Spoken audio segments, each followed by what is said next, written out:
Chapter 433. Yenjika's white gauze dress was long enough to reach the center of her face. Standing in the night wind, she looked elegant and refined. Hearing Lu Cheng's words, she was stunned at first. Then she squinted her eyes and looked to the side. She raised her chin slightly, her hair swaying and her dimples showing. "Do you think you can please me like this?" While speaking, she had already reached for the bag of Limbien specialties. Without any delay, she looked down curiously to see what was inside. "How can I please my wife when I love her? Every time I go to a place, the first thing that comes to my mind is to find something fun, beautiful, and delicious to share with my crew. Today, when I'm done with my business and have some free time, I came up with a similar idea. But I'm in a rush and don't have much time, so I can't shop around. I'll try it out first. I can only search online to confirm, buy it, and leave." Listening to her ex-boyfriend, who was now her husband, Yenjika's eyes sparkled and her lips curved into a happy smile. She felt a little shy and subconsciously lowered her head to look at the osmanthus cake, matsutake sauce and special fruits in the bag. She glanced around and saw Lu Cheng carrying another similar bag in his left hand. She, who considered herself to be the most intelligent person in the family, changed the topic thoughtfully. "Are these for auntie and uncle?" "Yeah. My mom was complaining on the phone about why I went to Limbien without telling her. Yesterday I even said that I was drooling all the way home from her cooking, but today I didn't come home on time." Lu Cheng smiled. The specialties he picked were always double. "You told auntie that you were going to Limbien?" Yenjika asked in surprise. "I just mentioned that my master asked me to go there to deal with a small matter and I would be back soon." Lu Cheng considered his words and said, "I really thought so at first. Limbien's security is not good compared to places like Songqing and Huahai. Generally, there won't be any bad encounters." Because of the tight schedule, he couldn't explain in detail on the phone. Now he felt that it was necessary to explain that he and Ku were already husband and wife. They shouldered the responsibility of each other and their lives were no longer his. "Why are you saying this? I'm not blaming you. I have a bunch of people from Shushan study in my family, and I often see similar things. Moreover, the missions given by the sect are generally not difficult and not dangerous. If a body refining expert can't do it, the ordinary dance stage expert can't do it. If an ordinary dance stage expert can't do it, the high-end human stage expert can't do it. If a high-end human stage expert can't do it, the high-end human stage expert can't do it. If a high-end human stage expert can't do it, the high-end human stage expert can't do it. If a high-end human stage expert can't do it, the high-end human stage expert will do it." "You said that when you went to Limbien to deal with the sect's affairs, I just felt that the security there wasn't very good, and that there might be some accidents, so I told you not to hold back when you encountered something so as to avoid capsizing in the gutter. Well, other than being a little worried, I didn't think there was any problem. Later on, a small matter turned into a big problem and it wasn't something you could control. You told me in advance and you only did it when you had absolute confidence." Yenjika suddenly paused. She pouted and wrinkled her nose. Then she said in a sobbing tone, "Oh, I can't go on." Her eyes instantly turned red. "I understand all these, but when it really happened I still felt very sad, very, very worried. When you called me for the second time, I was so afraid that someone else was using your phone to inform me of something bad. I was so scared." At this time she stopped talking and looked at Lu Cheng with a bit of grievance and hatred. She ground her teeth and said, "Cheng, let me bite you." Lu Cheng was moved by the girl's contrasting feelings. Thinking of her worries at that time, he couldn't help but feel pity for her. He replied softly, "Okay." Yenjika immediately stepped forward and buried her head in Lu Cheng's shoulder. Her mouth was at the juncture of his shoulder and neck, and she opened her pink lips, revealing her teeth. Lu Cheng relaxed his muscles and didn't use force instinctively, preparing to be bitten hard. However, the pain didn't come. He only felt the girl's teeth lightly knocking on his skin twice, and then it turned into a warm kiss. "What if I can't bear to bite you?" Yenjika didn't raise her head and said with grievance. Lu Cheng's heart trembled when he heard that. The bag in his hand fell to the ground gently. He couldn't help but raise his hands to hug the girl, his wife. He gently stroked her hair and back, and lowered his head to kiss her head continuously. Yenjika quietly felt for a while, still burying her head in Lu Cheng's shoulder. She said softly, "I know no matter how safe a small matter is, there can be unexpected changes and develop into danger. I can't lock you at home, tie you to me and forbid you to do anything. I just want you to be more careful in the future. Don't take risks and don't take actions until you are absolutely sure. If you have time, try to tell me in detail so that I can feel more confident. When you encounter difficulties, don't force yourself." Leave when you have to and ask the sect for help when you have to. Okay. Lu Qing nodded solemnly. Yanjika was silent for a few seconds and suddenly sighed. If only my body was fine and I could reach the dance stage. Then I could do these things with you just like my grandma and grandpa. I'm so envious of them. Every couple's situation is different. You can't force yourself to be the same as others. Lu Qing thought for a while and comforted his wife. If you really do these things with me, I can't calm down. I'll be worried about you all the time and I won't be able to use my full strength. The sky gradually darkened and the moon rose. The two leaned against each other and talked for a while, communicating with each other. After 7 or 8 minutes, Yanjika, who had calmed down, pushed Lu Qing away and said with a smile, "You should go back and eat. I can hear your stomach rumbling." "Okay, I'll walk you to the gate of the community." Lu Qing blushed. "No, it's just a few steps." Yanjika stepped back slightly with her skirt fluttering. After 2 steps she suddenly stopped, turned around and looked at Lu Qing. She covered her mouth and smiled. "Qing, there was a moment just now when I thought you would persuade me to go on a date with you before going home. There was a moment when I thought so. Since someone can't bear to bite me, of course I have to take good care of her." Lu Qing chuckled. "But Empress Dowager and father-in-law are still waiting for you. You can't take 2 or 3 hours to get a gift, right? What will they think of me then?" "That's right. If you told Auntie that it would be a few hours later and that we could just have a meal outside, she would beat you up." Yanjika teased. Lu Qing shook his head and laughed. In the end he said, "And I remember that someone said that every time we meet, every time we go on a date, we have to pay attention to spiritual communication. It's also good to take a walk, talk, watch TV series, watch a TV show and do homework together. During those days in Songqing, I felt that you weren't very willing, but in the end you accommodated me. It's not that I wasn't willing or didn't like it. Bah, I just didn't like it." Yanjika rolled her eyes at Lu Qing shyly. "Just like what you said, girls also pay attention to other aspects besides sex. There were a few times when I thought that we had just gotten married and you were so eager for it. I didn't know why my heart softened and I just let you do whatever you want. And there was also the factor of the impending departure and the crazy idea of throwing the decision to God. Even now he still had a little bit of impulse. Maybe every girl has such an irrational and crazy side." After a few more words they waved goodbye. After watching the girl's beautiful figure enter the neighborhood, Lu Qing returned home with the gift. "You're back? I've eaten with your dad. I'll heat up the food first." Chi Fang got up from the sofa and said matter-of-factly. She didn't want to wait for her son to come back to eat together. "She's really my mother." Lu Qing handed the bag over and said with a smile, "Mom, Dad, I bought some Lianbian specialties for you." "You went there to do something and you bought some specialties?" Chi Fang said with a bright smile. Lu Jisheng asked reservedly, "Why did your sect ask you to go to Lianbian? Why are you back so soon?" "Just a small matter that needed someone to come out. It was solved in a few minutes." Lu Qing answered vaguely. Chi Fang took the bag and said casually, "Lianbian's security is not good. Why did your master ask you to go there?" "It's okay. It's very strict in China. No matter how bad Lianbian's security is, it's not that bad. If you don't go to crowded and chaotic places, don't take the remote road at night and don't cause trouble, it's quite safe there. Otherwise, how can the people there live?" Lu Qing responded with a smile. "Okay." Chi Fang didn't say more. She heated up the dishes and brought them out again. Then she and Lu Jisheng gathered around and watched their son gobble up the food. "Your dad was still worried when you went to Lianbian. Just now he was watching the TV station alone to see if there was any news."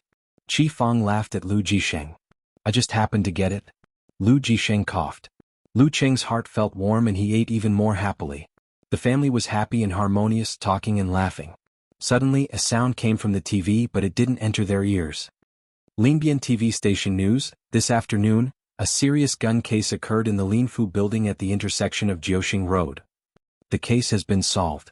The main suspects, Si Jianting, Huang Qingda, and others have been arrested." After eating and drinking, Lu Qing returned to his room and turned on the computer, ready to see if the afternoon's video had been uploaded. Fortunately, he was decisive in his work and finished in less than 2 minutes. Many people didn't even have time to react. Moreover, the scene at that time was so shocking that no one dared to approach. Therefore, only a few blurry videos and photos were leaked. "Well, this is standard. Even my mom wouldn't recognize me." Lu Qing laughed and sighed in relief. Later, with the sex suppression, this matter couldn't spread. Just as he was about to close the web page, a message came in on QQ. "Wonton seller?" asked. Little Tiger, didn't you see the news in the group? Everyone is going to Huaqing for a meetup on the 15th. Do you want to come? Huaqing, where the Longhu Club was located. I probably won't come. Lu Qing thought for a moment before replying. A year ago he was quite interested in the meetups. But in the past year he mostly browsed without saying anything. His interactions with them had decreased and he was unfamiliar with them. If he went he would feel quite awkward. Chapter 434. Hey, aren't you on holiday? Wonton seller asked with a surprised expression. Lu Qing replied with a silly smile, I'm busy meeting my girlfriend's parents. I don't have much time. Who's going abroad soon? The most important thing is to accompany her. Little Tiger, you're not in your 3rd year yet. Why are you meeting the parents? No, are you getting pregnant? You're going to be a father in university? Wonton seller's gossipy soul seemed to have been ignited. You're thinking too much. Lu Qing sighed and said, I'm an adult and my relationship was discovered. I might as well meet the parents. Oh. Wonton seller looked very disappointed. Then she said in a serious tone, Little Tiger, you value your boyfriend more than your friends. Ever since you started dating you haven't been to the forum much. You don't chat much in the group either. Didn't you join the martial arts club back then? Did you neglect it after you started dating? Cover mouth laughing emoji. That's not true. I signed up for the martial arts club to pursue my girlfriend. This is my daily life. How can I neglect it? Lu Qing replied with a snickering emoji. Your girlfriend sounds awesome. She's a Wuling master. What pin is she? Wonton seller replied with a shocked emoji. Lu Qing answered honestly, professional 9th pin. But I haven't gone to the competition to get my certificate. Professional 9th pin. Wonton seller widened her eyes and continued, Then Little Tiger, aren't you in danger of being beaten up by domestic violence? Your status in the family is worrying. Lu Qing laughed and said, Beating is a sign of love. What's there to be afraid of? TSK. You're not that shy and honest Little Tiger anymore. Are you sure you don't want to join this meetup? Wonton seller tempted again. Don't you want to meet everyone face to face? Don't you want to see how they've grown in the past 2 years? Little Fist got his professional 9th pin certificate last year and is working hard to reach the dance stage. Little Ring is becoming a business elite with the help of his family's resources. The future big shots, Little Ma, Little Dragon, Little Pig Riding, and Little Kong are all going to join. She listed more than 10 forum members in one breath and dropped a bomb at the end. Don't you want to watch Dragon King's match live? The Little Pig Riding rider got a ticket. Similarly, the manager of a large number of fan gatherings had a certain connection with the corresponding club and had the opportunity to obtain internal tickets. Are you talking about the match between Longhu and Shangqing sect on the 16th? Asked Lu Qing. Because there was a title battle on the weekend, this match was scheduled for the middle of the week. Yes. Are you tempted? Do you want to join? Wonton seller asked with a do you know Amway spirit. Lu Qing thought for a while and felt that it was still quite awkward, so he firmly refused. Forget it. I really don't have time. All right, then I'll look for you when we meet again. Wonton seller sighed in disappointment. You and Xiao Fan are really two extremes. One doesn't turn up no matter how we invite her, and the other wants to attend no matter how hard we try to stop her. Tell me, a 14-year-old girl who isn't even in her 3rd year of middle school came all the way to Huaqing to meet her online friend. How can we be responsible? Her parents probably won't agree to it either. Lu Qing had some understanding of Brahman's temper. You guys try to persuade her. Just tell her that we'll meet again after she goes to university. We've been persuading her like this every day. Wonton seller smiled and cried. I even want to contact her parents directly. Lu Qing said a few words in agreement and then asked, Little Wonton, what major are you going to study? Her college entrance exam results seem to be okay. I'm still quite confused. I'm quite good at foreign languages. Maybe I'll study something related. Wonton seller answered with uncertainty. Then she waved her hand and said, I'm going to discuss with them about the meetup. Little Tiger, if you have the chance in the future, you must join us. Okay, bye. Lu Qing replied perfunctorily. After a while, Yan Zhike came out of the bathroom and replied to the message. He shared the news with his wife. Longhu vs. Shangqing. Dragon King vs. Warrior Sage. Scratching chin expression with rolling eyes expression. Yan Zhike said, I really want to watch. We haven't watched a professional match live together. Qing. Let me invite you on a date. Let's go watch the match live, not the meetup. We'll go by ourselves. I want to have a good time before I go abroad. Okay. Lu Qing replied excitedly. Then he asked, does this count as a honeymoon? If you say so, arms akimbo expression. Yenjika looked at the sky. I'll get the tickets. You go and prepare the itinerary. Okay. Lu Qing quickly booked the tickets and hotels and flipped through Huaqing's travel guide. I didn't expect to go there in the end, but the purpose was different. After everything was done, Yenjika suddenly sent a crying expression. What should I do? I'm so nervous when I think about meeting uncle and auntie tomorrow. It's mom and dad. Lu Qing deliberately corrected her. Even more nervous? Crying expression, Yenjika replied. Haha, what are you afraid of? Just answer whatever they ask. If you can't answer, just look at me and I'll answer. If there's nothing else to talk about, I'll show you around my room to avoid awkwardness. Lu Qing could understand Yenjika's current state of mind. Do you want to help set the table and tidy up when you eat? No, you're a guest the first time. Really? Just treat it like you're at home. You can do what you do at home. The two of them chatted for a long time on this topic. In the end, Yenjika decided to follow Lu Qing's instructions and show her true colors. The next morning, Lu Qing finished his training on time. After breakfast, he changed his clothes and took a taxi to the Yen residence at Backwater Lake. After a few minutes, Yenjika walked out wearing a short-sleeved shirt, a smock, a knee-length skirt and a pair of white shoes. Her hair was tied into a half-bun to show off her gentle and sweet side. She was carrying a few bags of things in her hands, neither too much nor too little. What are these? Lu Qing asked curiously as he took them and held her delicate hand. Tea leaves, health supplements and fruits. My mom said that girls should be reserved on their first visit and not take too much. Anyway, I don't know. She says so, then so be it. Yenjika pursed her lips and teased herself. Qing, my current expression is smiling with self-abandonment.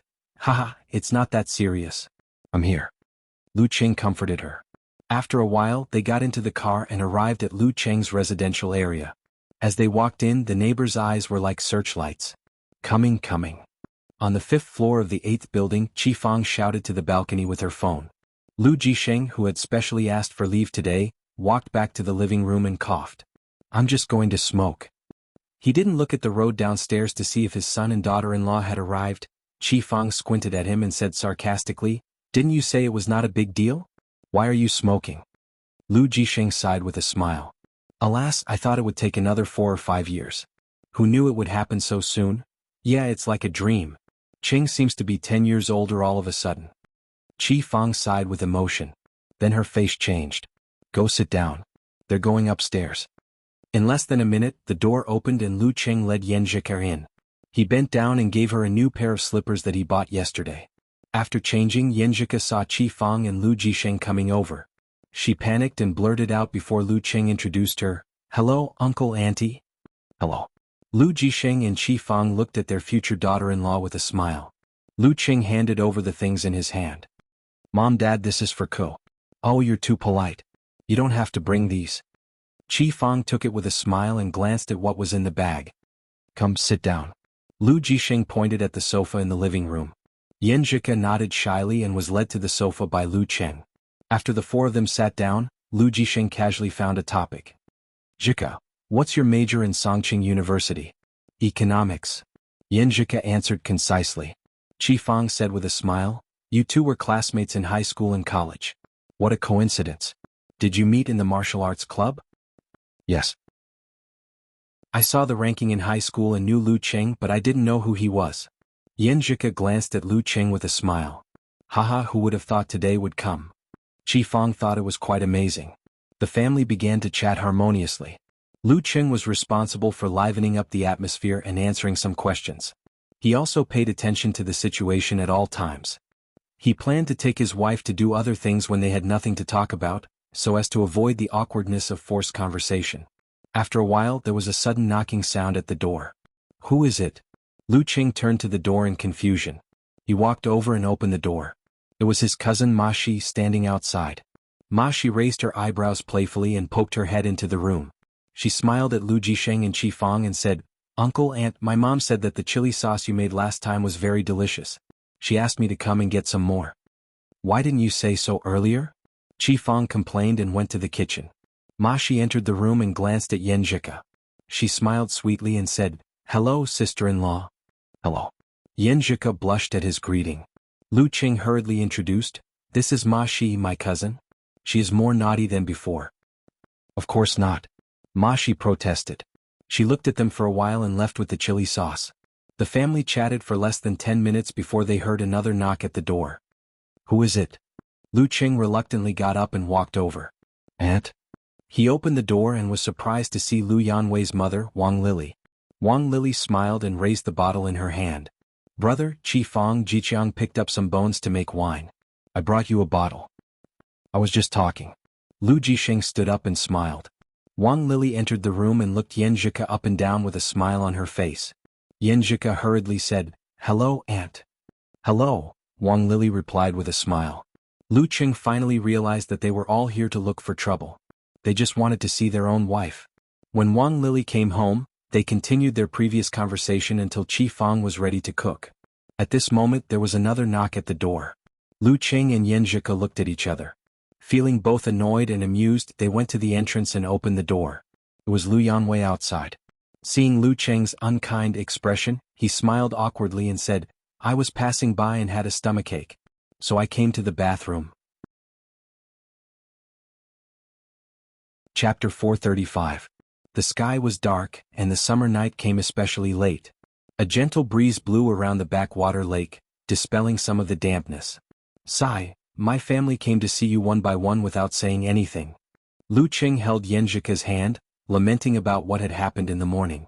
Especially Lu Yanwei, his unreliable brother, whose excuses were so ridiculous that he didn't know whether to laugh or cry. Fortunately, Lu Qing still had some self-awareness, so he didn't stay for dinner even though Lu Qing had warmly invited him. However, with them as a contrast, Lu Qing's parents didn't seem so strange to Yan Zhika. When there were only 4 of them left, she obviously relaxed a lot. She took the initiative to praise some of the dishes, which made Lu Qing's mother so happy that she couldn't close her mouth. After a sumptuous lunch, Lu Qing led Yan Zhika into his room. They shared their schoolmates' album, posters of the Mighty Ones, and detective novels that they had bought before. They spent the whole afternoon happily together. However, Lu Jisheng and Qi Fang were still at home, and they would knock on the door from time to deliver fruits, so they didn't dare to be intimate. After dinner, Lu Jisheng picked up Lu Debang and his wife. They had been worried about not having a granddaughter-in-law, but now they were very satisfied with Yan Zhika. Walking slowly, Yan Zhika relaxed her eyebrows and completely shed her previous restraint. She smiled softly and said, "It's okay. It's okay. I can understand. Really. If my brother brings his girlfriend home, I'll book a plane ticket and rush over to take a look." She was holding 2 red envelopes, one thick and one thin, from Qi Fang and Lu Debang respectively. "Your brother brings his girlfriend home." Lu Qing couldn't help laughing. It's so surreal. He couldn't imagine how his brother-in-law would treat his girlfriend if he had a girlfriend. "I think so too." Yan Zhika didn't defend her cousin Lin Quebec. Instead, she nodded seriously. Lu Qing glanced at Yan Zhika's pink bag and red envelope and said, "Why don't you put it in? It's a burden to hold it in your hand." "I like to hold it. What's wrong with that?" Yan Zhika answered briskly, holding the red envelope and shaking it proudly. Okay. As long as you like it." After chatting for a while, Lu Qing remembered something and asked, "Ko, when are we going to your grandpa's house?" "Well, maybe not." Yan Zhika tilted her head and looked at him seriously. "Why?" Lu Qing was confused. Yan Zhika burst into laughter, revealing her dimples. "Because my grandparents missed me so much that they decided to come to Xioshan and live there for a while." At this point, she pursed her lips and looked up. "There may be other relatives coming over these few days. When they leave, I'll take you home to meet grandfather and grandmother. Otherwise, you'll feel awkward facing a large group of people all of a sudden." "That's good." Lu Qing nodded in agreement. At this time, they walked to the entrance of the villa community. Yan Zhika waved her hand and said, "Qing, I'm going in.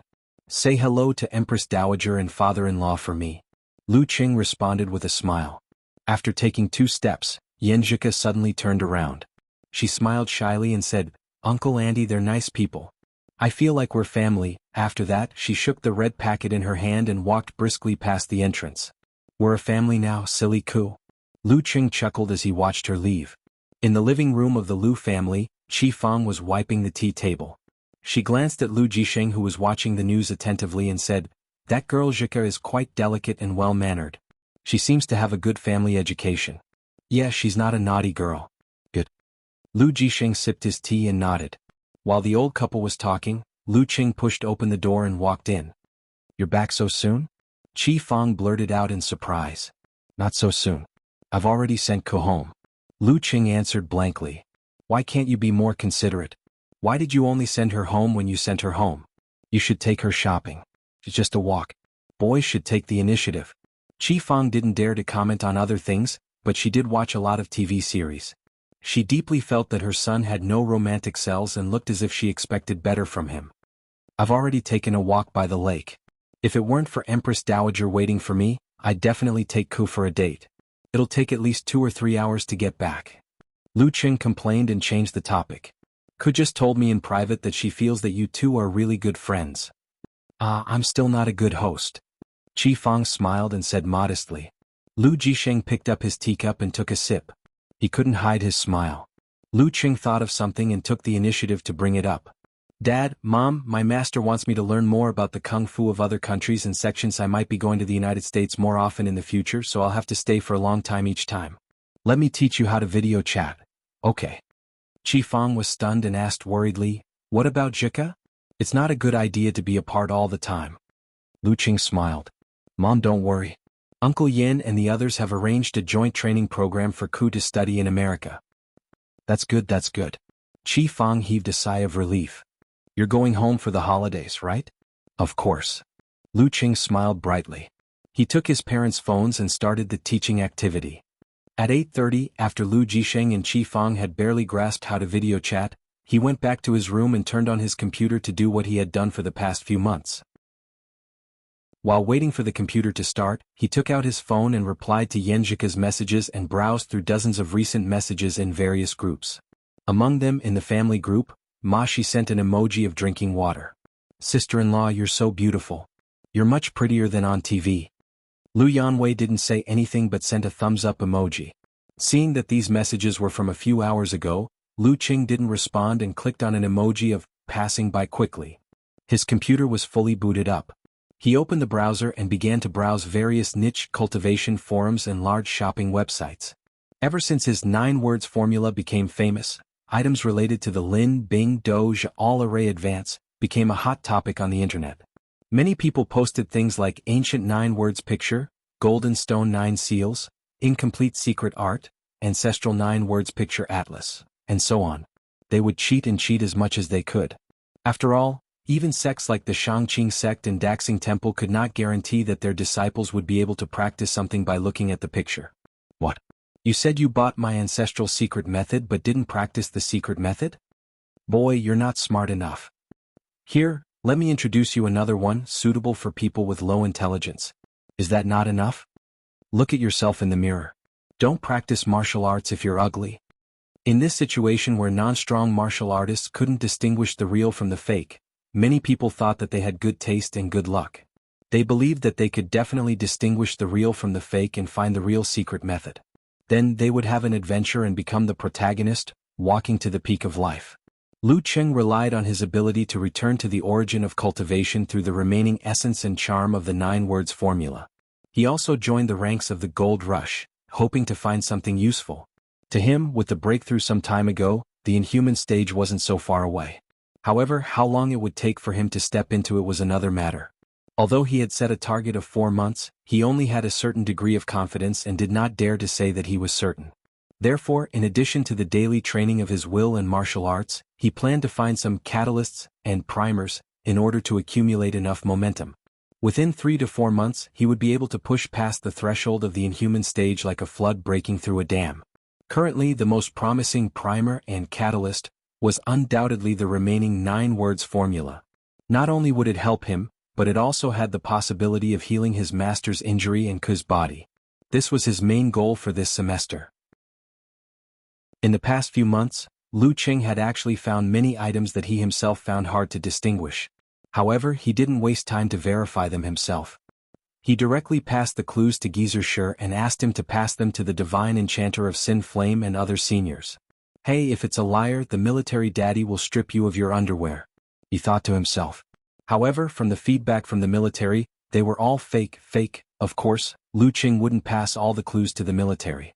This was because a few of the items did have some remaining essence and charm. He could directly confirm that they were real and wanted to spend a few hundred yuan to pick them up. However, up until now these few items were either too incomplete or had wrong charm. They hadn't given him a new 9 words formula yet. Qing, did I eat too much during lunch and dinner? Yan Zhika, who had just calmed down after taking a shower, sent a message to Lu Qing via days when she thought of this. Lu Qing couldn't help but laugh. Hand touching chin expression. He said, "No, I'll be the comparison." While chatting, he glanced at the computer screen from the corner of his eye. Suddenly he was stunned. On the current page was a brocade handkerchief with the word "Do" engraved on it. It vaguely gave a feeling of fighting against the heavens and the earth. Lu Qing sat up straight, moved the mouse and clicked on the dialog box with the seller. "Where did this thing come from?" he asked bluntly. The seller was called Never Miss a Chance. He replied enthusiastically, "Dear, this was passed down from my ancestors. Do you want to buy it? I've been having a hard time recently, so I'll give you a discount. 999 yuan is yours." It's the same style as Lu Cheng's. Dear, the pronunciation of the word "do." I mean, if you want to cheat, at least make it more real. A handkerchief needs to be old. You just bought it not long ago, right? Lu Qing said with a sneer. "Dear, we're just trying to make a living. You don't have to do this." Never Miss a Chance's attitude suddenly turned cold. "Also, where did you copy it from? Were you cheated too?" Lu Cheng's expression was solemn, but his tone sounded like he was gossiping. Chapter 436. Never Misjudged seemed to have been exposed.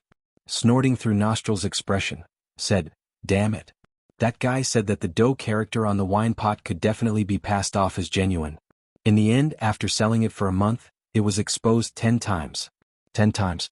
I'm so King blind." Lu Cheng replied with a laughing expression, "What wine pot? Send it to me." Never Miss a Mistake paused for a few seconds and sent a photo to Lu Cheng. In the photo was an ancient purple gold wine pot about the size of a palm. On the side of the pot was engraved the word dough character, which gave off an explosive and unyielding feeling. It was as if one could soar into the sky and wreak havoc in heaven after drinking 2 mouthfuls of the wine. "It's quite stylish. The workmanship is exquisite." Lu Qing complimented and casually added, "I quite like your wine pot. So cool. Why don't you sell it to me?" "Sell it to you? How can I get a handkerchief with the dough character if I sell it to you? You're ruining my business, dear." Never Miss a Mistake replied with a disdain expression. The national competition ended a few months ago. The popularity of the 9 syllables has long since passed. Your handkerchief with the dough character is getting worse and worse, right? Hurry up and sell it. Make as much money as you can. Besides, I don't believe that you don't have any handkerchiefs in stock. Lu Qing had a glib tongue. That makes sense. Never Miss a Mistake replied after a moment of silence. 1,200 yuan. Take the wine pot. 1,200 yuan? Are you kidding me? I can't give you more than 100 yuan. Lu Qing followed Coach Yan's instructions and tried to bargain. That's an insulting bargain. Dear, the cost of my handkerchief is more than 100 yuan.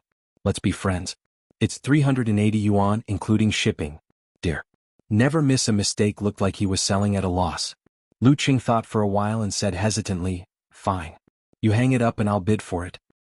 Let's go through other channels. If I hang the wine pot up, won't it expose that I'm selling fake goods?" Never Miss a Mistake suggested. Fine. Lu Qing didn't seem to care. After the deal, when he gave Lu Qing the address at the end, he considered that he could be considered a celebrity. He didn't leave the name Lu Qing and used Qi Fang instead. After he was done, he sent a photo of the wine pot to Yanjika and sent a snickering emoji. "Look at this. Huh. The fighting formula. Feels like the fighting formula." Yanjika sent a dog-eyed expression. She had read the notes of the Shushan Studies' reverse creation of the 9 words formula. Although the fighting formula's charm had been identified as wrong by Lu Qing, it should be close enough. "Yeah, I could tell at a glance." Lu Qing smiled proudly. "Amazing. You are indeed my Qing. You got it?" Yanjika was not stingy with her praise and asked happily. "That's right. Even if I can't comprehend anything from it, there should be some clues hidden in it. Also, look at this wine pot. It's so well made and has an ancient charm. It's the type that my master likes. I can give it to him as a backup." Wow, it's so rare to see you care so much about Coach Sure. Yenjika sent an emoji with her eyes wide open. Lu Cheng replied with a dumbstruck expression, "What do you mean by rare? I've always respected my master." TSK. Why do I remember that you always slandered him? Yenjika sent an emoji with her eyes rolling. It's called slandering but remembering, Lu Cheng replied with a serious face emoji. Is that so? Yenjika sent an obedient emoji. How much did you spend on this wine pot? $380. Lu Cheng sent an emoji with a covering face emoji. In a rented house in a city in a province. Never Miss a Mistake stretched his back and hummed a little tune proudly. In front of him was the purple gold wine pot that gave off a heaven-defying vibe. He stood up and pulled open a black cloth covering a box beside him. Inside there were dozens of wine pots of the same style neatly stacked. However, they lacked that indescribable vibe. These were all replicas that he found in a factory. The cost was quite low. Haha, you're the kind of person who wants to trick my flagon. Never Miss a Mistake shook his head and laughed. Usually, the dough formula handkerchief was enough to deal with people who were not observant and knowledgeable. When it came to people who could see the flaws and uniqueness, he would pretend that he knew nothing and let them deceive the wine pot and sell it for a good price. For most people who would expect a second scam after the first one, most of them would be happy that they had successfully deceived others and picked up a bargain. Moreover, such people were more conceited. If they fell for a few hundred yuan, they would definitely not want to make it public. At most, they would scold themselves and deny it. As for the temptation of treasures, Never Miss a Mistake wasn't worried. When he found this wine pot, he thought it was really related to the dough formula. He tried to use it to please a dance stage martial artist. However, the martial artist said that it didn't contain any charm and couldn't be visualized. Besides looking good, it had no other value. Those who were deceived would understand after looking at the photo. Who would go to another province for a few hundred yuan? No matter how crafty you are, you can't escape from my grasp. Never Miss a Mistake took out a batch version of the purple gold wine pot and put it in the package. He started to fill in the express delivery form. Xiaoshan. The next day, Lu Cheng finished his training and returned home from Gushan Martial Arts School. His phone rang. The express delivery had arrived. He took the package and entered his room. He opened it and raised his eyebrows. He was both angry and amused at the same time. He logged onto the website and found Never Miss a Mistake. He said bluntly, "You must have sent the wrong one."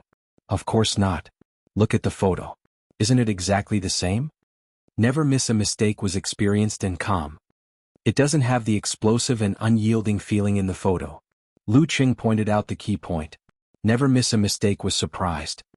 "This is the effect of a photo. Do you know what Photoshop and retouching are? Don't tell me you don't even know how to use Photoshop? Look, I have another one.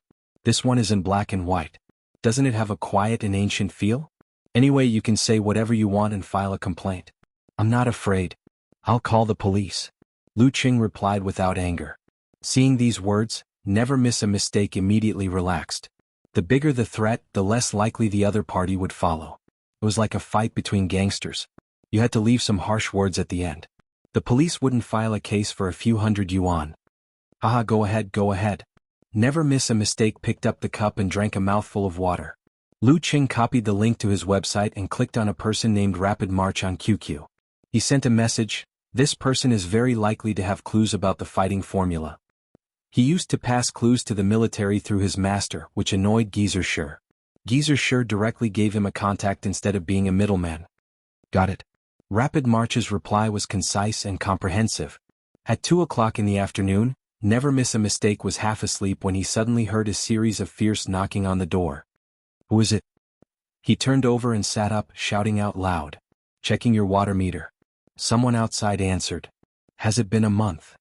Never Miss a Mistake put on a sweatshirt and shorts, walked to the door in confusion and opened it. Clang. As soon as the door opened, 2 strong men rushed in. One grabbed Never Miss a Mistake by the waist and tripped his legs, and the other grabbed his shoulders and elbows. Never Miss a Mistake was immediately pinned to the ground. "What are you doing?" "Never let me see you wrong," I shouted in fright. Then he saw several shiny black pistols pointed at him, and 2 police badges were next to them. I'm just selling a fake."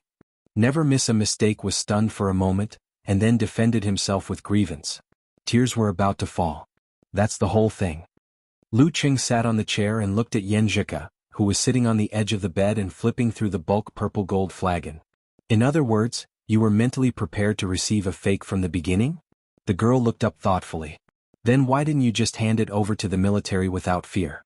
You want to take advantage of the situation with your own ability? Today was a rare cool day in early July. She wore a delicate and ladylike round-necked shirt. Something like that. Lu Qing smiled vaguely. Yanjika put down the flagon and rolled her eyes at him. You pulled me here just to see this fake? I even said that I would take you to buy 2 sets of clothes. My grandparents prefer the gentle and scholarly type. That's not urgent. Other relatives are still here, aren't they? Lu Qing stood up and smiled. Besides, what do you mean just to see this? Didn't you say it before? It doesn't matter what 2 people see together. What matters is the feeling of being together. While speaking, he walked to the door, closed it with a click and locked it from the inside. Yanjika blinked her clear eyes, and didn't realize what was going on for a moment. Lu Qing walked to the window again, looked at the dazed little fairy and laughed in a low voice. My mom escorted Qi Yunfei back to Ningxue and won't come back today. My dad is working overtime and won't be home until 7 or 8 o'clock. With a swish, the curtains were drawn, covering the light in the room, making everything dim and dancing with light and shadow. You. The clear female voice came to an abrupt end. At 5 o'clock in the afternoon in the dimly lit room, a jade-white arm was draped over Lu Cheng's body, forming a sharp contrast with the cascading black hair. The whole room was filled with the silent beauty of dancing. Lu Cheng glanced at the sleeping Yanjika, picked up his phone from the pillow with his left hand, and looked at the messages. Rapid March said an hour ago, the flagon doesn't have the charm of the fighting formula. It should be made by a very skilled craftsman without any martial arts. It's no more than 30 years old. Judging from the overall feeling, he most likely made it according to the original inscription. Let's trace the origin of this flagon immediately. Chapter 437. At 5:30 p.m. Yanjika woke up from her nap and put on Lu Cheng's t-shirt and shorts. She went to the bathroom to take a shower and then went back to her room to change into her own clothes. It's all your fault. She pointed at the crumpled round-neck shirt on her body and looked at Lu Cheng reproachfully. Hurry up and get the iron. Otherwise, how could she meet people and go home? My iron broke 2 days ago. Lu Cheng paused for a moment and then smiled. But it doesn't matter. Watch me. What? Yanjika stared blankly at her husband with a confused expression. Lu Cheng smiled and reached out his right hand, which was covered with a layer of white frost. Then the frost melted and the steam rose. He held the girl's clothes with his left hand and put his right hand down slowly. All the abnormal wrinkles and distortions were smoothed out. Yanjika's eyes gradually showed a look of realization. She couldn't help but praise, Cheng, your supernatural ability is getting more and more practical. You even developed this function. It's mainly because I can better control my supernatural ability of ice and fire after sensing my root pulp. Lu Cheng answered, humbly. It's all thanks to you, Coach Yan. Recently, he had been reading more about cultivation. He often joked with Yanjika about the changes in his mentality, mood, and will after becoming a real man and getting married. He called it double cultivation success. Yanjika pursed her lips and turned her head, smiling. Then she looked back at Lu Cheng suspiciously. Why do I feel like you have another meaning when you praise me like this? So you don't care about the fake goods because you want to trick me? No. At first, I just didn't want to trouble the military, even though they are also collecting the 9 words formula. Later on, I received a fake and thought it was pretty funny, so I wanted to share it with you and let you have a look. Now that I've taken a look at it, I feel like I have a lot of free time and can do something. Lu Cheng chuckled and explained, we haven't been intimate for many days. What if I'm not very willing to do it today? Yanjika played with her long hair and narrowed her eyes. Lu Cheng smiled and spread his hands. Then we can browse the forums and Weibo and talk about interesting topics. We can go out and buy some clothes at 4 or 5 o'clock. We have a lot of things to do together. Hindsight. Yanjika raised her chin slightly, and the corners of her eyes were slightly raised. She stood up and walked to the door. Suddenly, she glanced at Lu Cheng, annoyed and amused. Look at you, why did you lock the door? You made yourself look like a bad guy. Aren't I guarding against accidents? What if my mom didn't stay at my aunt's house today? What if my dad got off work early and opened my door to see if I was in? Wouldn't that be super awkward? If it wasn't for the absolute reaction caused by the danger, I wouldn't have the mood to pay attention to the situation outside and listen for the sound of footsteps or keys. Lu Qing said with a smile. But you found the door locked from the inside. Isn't that embarrassing? Yan Zhika tilted her head in confusion. Think about it. In other people's eyes, we are already a couple who have met each other's parents. It's normal for us to lock the door and make out occasionally. It would be weird if we didn't. Anyway, they don't know to what extent. Lu Qing reached out and helped her tidy up a few strands of messy hair behind her head. You seem to have a lot of experience. Yan Zhika looked at Lu Qing up and down with her sparkling eyes. Haha, it's all from other people's experience and lessons on the internet. You have to be good at learning. Lu Qing chuckled. Well, little Ming's embarrassing anecdotes. 2 days later, the military still hadn't found out the origin of the wine pot. Lu Qing put on the gold-rimmed glasses he bought for the refined style, changed into matching clothes and carried the gifts. Together with Yan Zhika, he entered the villa community by the backwater lake and walked to the Yan's house. Compared to last summer when he sneaked in with fear, this time he was so open and aboveboard. Later, just answer whatever Grandpa and Grandma ask you. Don't talk about other things. They have been head teachers for many years. They hate the kind of boys who don't talk seriously. Before entering the house, Yan Zhika specially reminded him again.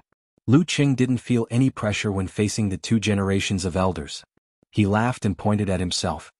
Anyway, I got into Songqing University with my own ability. Grandpa and Grandma will definitely like me. In high school he was always in the top 5 of his class, often the top 3 and sometimes the top 20 or top 10 students in his grade. He even exceeded his standards in the college entrance examination. A real man doesn't talk about his past achievements. Yan Zhika chuckled and pushed the door open. In the spacious living room, Yan Kai, who was on vacation today, was talking with Yan Jihua and Gao Fen. When he heard the digital music, he stood up and greeted his daughter and son-in-law. Ji Mingyu had an important business meeting today, so she wouldn't come back until dinner time. Lu, you're here. Yan Kai was able to speak to the bastard who had stolen his precious cabbage in a more peaceful and friendly manner. Hello, uncle. Lu Qing changed into slippers. Dad, why are you here? Qing is not a guest. Yan Zhika said to lighten the atmosphere. Then she took her husband's hand and led him to the sofa. She said in a sweet voice, Grandpa, Grandma, Lu Qing brought you something. Hello, Grandpa and Grandma. Lu Qing handed over the tea leaves, original proof wine and other gifts. Ah, you're too polite. Lu, sit. Yan Jihua looked at Lu Qing, took the bag and put it aside. After they sat down, he asked with a smile, Lu, you're also in Xiushan No. 1 middle school? Why do all parents like to ask this? Lu Qing complained in his mind and answered with a smile, Yes, I'm in the class next to Kuz. Every time the grade ranking is announced, I'll hear her name. Qing was also in the top 10 or 20 of the grade. I know such a person. Yan Zhika took the initiative to help him show off. But she had only heard about it and forgot about it. That time in the martial arts club, she didn't think the name, Lu Qing, sounded familiar. Not bad. Yan Jihua and Gao Fen looked at each other and nodded with a smile. Then Lu was admitted to Songqing University, so he and Ku were classmates. Yan Kai added. In fact, this was something that Yan Zhika had mentioned in private. But in order to have something to talk about and not be so awkward, the elders started to talk about it. Yan Jihua was very scholarly. Hearing this, he asked with confusion and curiosity, Then Xiao Lu, why did you decide to switch to martial arts? It was a coincidence. After I found out that Ku had signed up for the martial arts club, I signed up on impulse. After a few times, I started to feel that I have some talent and I can't waste it like this. Lu Qing told them the truth, even telling them that he had joined the martial arts club to pursue someone's granddaughter. He didn't need to mention this in front of his parents, but in front of the Yan family, they would feel his sincerity and importance to Ku. I didn't know that. Yan Kai laughed with mixed feelings. Yan Jihua laughed heartily and joked, Lu, you're scheming, aren't you? The topic was opened and the family started to talk about the couple's past. Yan Zhika blushed from time to time. Lu, Ku's going to study abroad. I heard from her that you plan to go there often and have martial arts exchanges? Gao Fen was concerned about the most practical issue. Yes, I'll try to fly there once a month and stay for a week or 2. Lu Qing said. Yan Jihua nodded thoughtfully. I need to hire a special chef for you. Young people nowadays don't know how to cook. You'll get tired of foreign dishes after a few times. I know a little. Lu Qing couldn't help showing off. Yan Zhika nodded like a chicken pecking at rice. Oh, what can you do? What are you good at? Yan Jihua smiled curiously. Actually, I can only cook noodles and egg fried rice. I'm best at these two. Lu Qing said self-deprecatingly. As soon as he finished speaking, he felt that the air was a little bit quieter, as if something dangerous was brewing. Yan Kai leaned back on the sofa and said to himself, I'm best at egg fried rice. Damn, I seem to have revealed something. Lu Qing realized something and looked at Yan Zhika in astonishment. He saw the same reaction in her eyes. Last summer he had snuck into the Yan family and made breakfast with Ku. In the end he was almost caught in the act by his father-in-law. At that time he thought that the bowl of egg fried rice was specially made by Ku for him and did not realize that he was there. He seemed to have understood something. It's all your fault. Don't show off. After lunch, Yan Zhika scolded Lu Qing in the girl's bedroom. I was so afraid that my dad would jump up and take out his scalpel. I totally forgot about that. Lu Qing wiped the non-existent cold sweat. You can't get carried away. At this moment there was a knock on the door. Yan Kai said loudly, Kulu, I brought you some fruits. Thank you, uncle. Lu Qing walked over and opened the door, only to see his father-in-law holding a plate of neatly cut fruits. Neatly cut. After meeting Yan Zhika's grandparents, the couple lived life as usual. Sometimes Lu Qing would go to Yan's house for dinner, sometimes Yan Zhika would go to Lu's house for a visit, sometimes they would go shopping and date, sometimes they would be alone. Soon it was July 14th. The military was said to have found the whereabouts of the wine pot. At noon, Lu Qing packed his luggage and walked out of his room. You little rascal, you've improved. You know how to bring Zhika on a trip. Qi Fang nodded with satisfaction. Mom, don't underestimate your son. Lu Qing shook his head and walked to the door. Destination Huaqing. The battle between the Dragon King and the warrior sage. Chapter 438. At 5:20 p.m., the plane landed at Huaqing Heishui Airport. Just as Lu Qing and Yan Zhika walked out of the arrival hall hand in hand, they felt a wave of heat that was full of moisture. It was as though they were in a steamer and their skin lost its ability to breathe.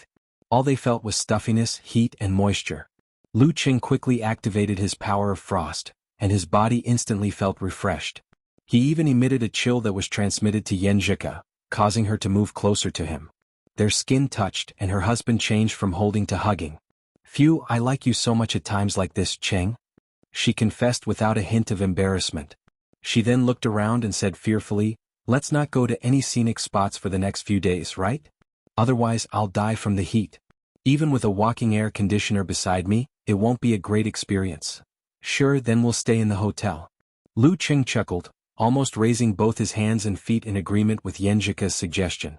Yan Zhika thought about it and her eyes turned, revealing 2 rows of neat white teeth. She pretended to grind her teeth as she glared at Lu Qing.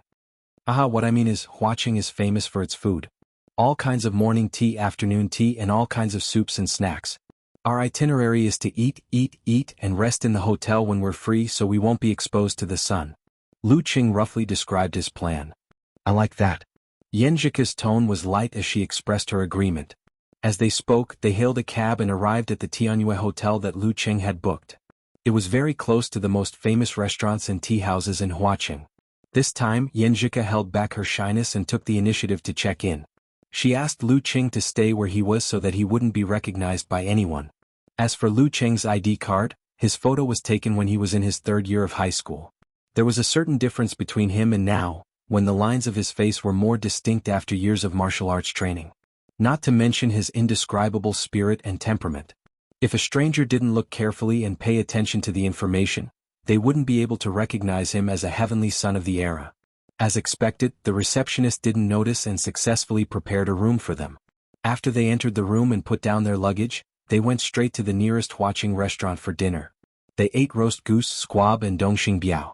They were very satisfied and felt that the trip was worth it. Back in the hotel, Yan Zhika took out some makeup remover and walked into the bathroom, intending to wash off the sunscreen on her skin. Lu Qing sat on the edge of the bed and casually took out his phone. He glanced at the Longhu Club group chat. Although tomorrow was the official meetup, many of them had already arrived and were staying at the hotel booked by the local, a plumber eating mushroom. This meetup was partially sponsored by the local tycoon Road to the Arena, and the rest was split evenly between the rest and students. Swish, swish, swish. Messages appeared one after another, giving Lu Qing a fright. Damn, they're so chatty. He muttered under his breath. After scrolling up for a long time, he finally saw the situation of the first few forum members when they first met. At that time, Wonton Seller posted a group photo and said, "La la la, I'm here to recognize you." There were a total of 5 forum members in this group photo. Lu Qing recognized the 2 who were standing on the far left and right respectively. They were Invincible Punch Jin Tao and Road to the Arena, Zhou Yuaning, who had lost to him before.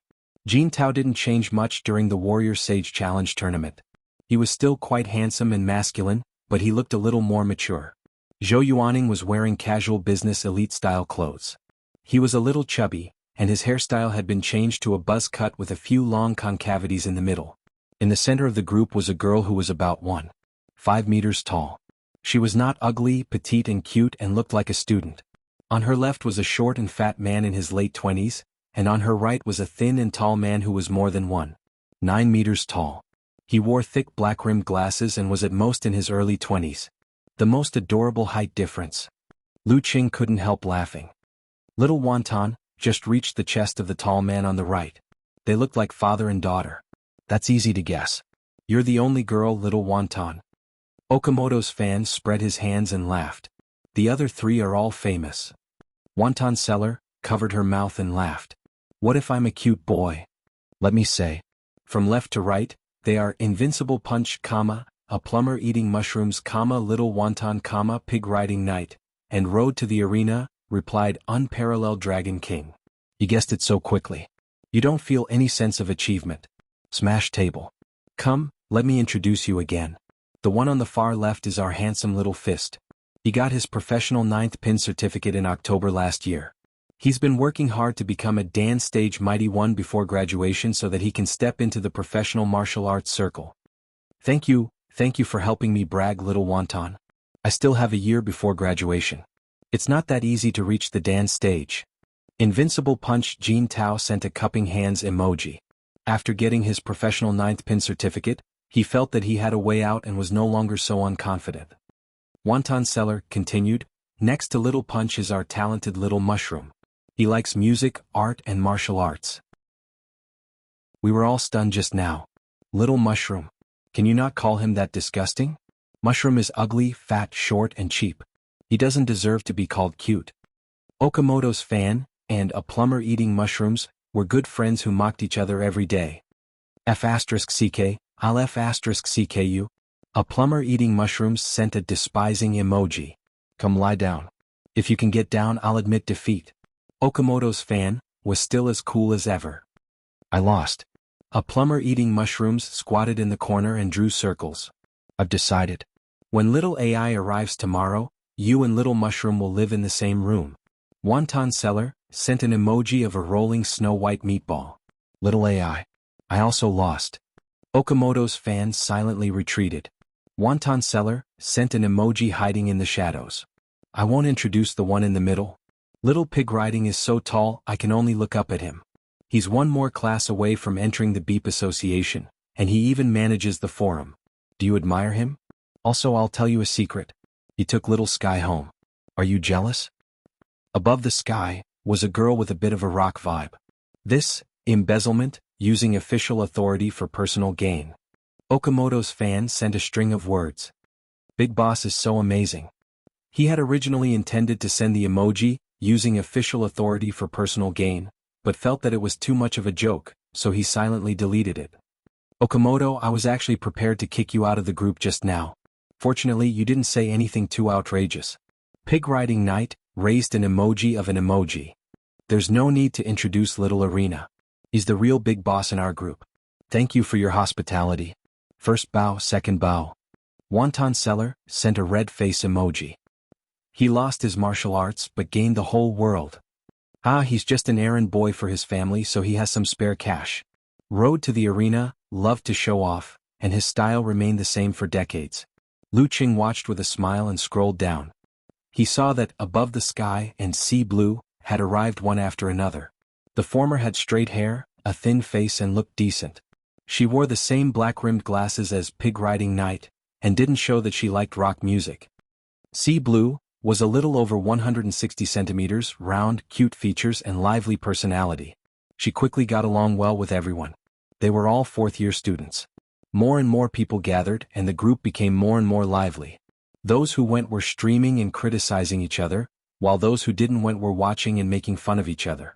Lu Qing scrolled down quickly with his thumb and saw that unparalleled Dragon King of the Sea Turtles had joined the group about 10 minutes ago. He was tall and fat, wearing a black t-shirt and obviously gave off the feeling of an otaku. Watching you silently. Lu Qing scrolled to the end and sent a message, saying that he was also participating in this activity. Tiger, I look down on guys like you who don't come on holidays. A plumber eating mushrooms sent a despising emoji. Yeah, little tiger, we're going to have a meal together later. We'll send you pictures of delicious food. Wonton seller echoed with a smile. Road to the arena, asked in confusion. Tiger, you're only a junior when school starts.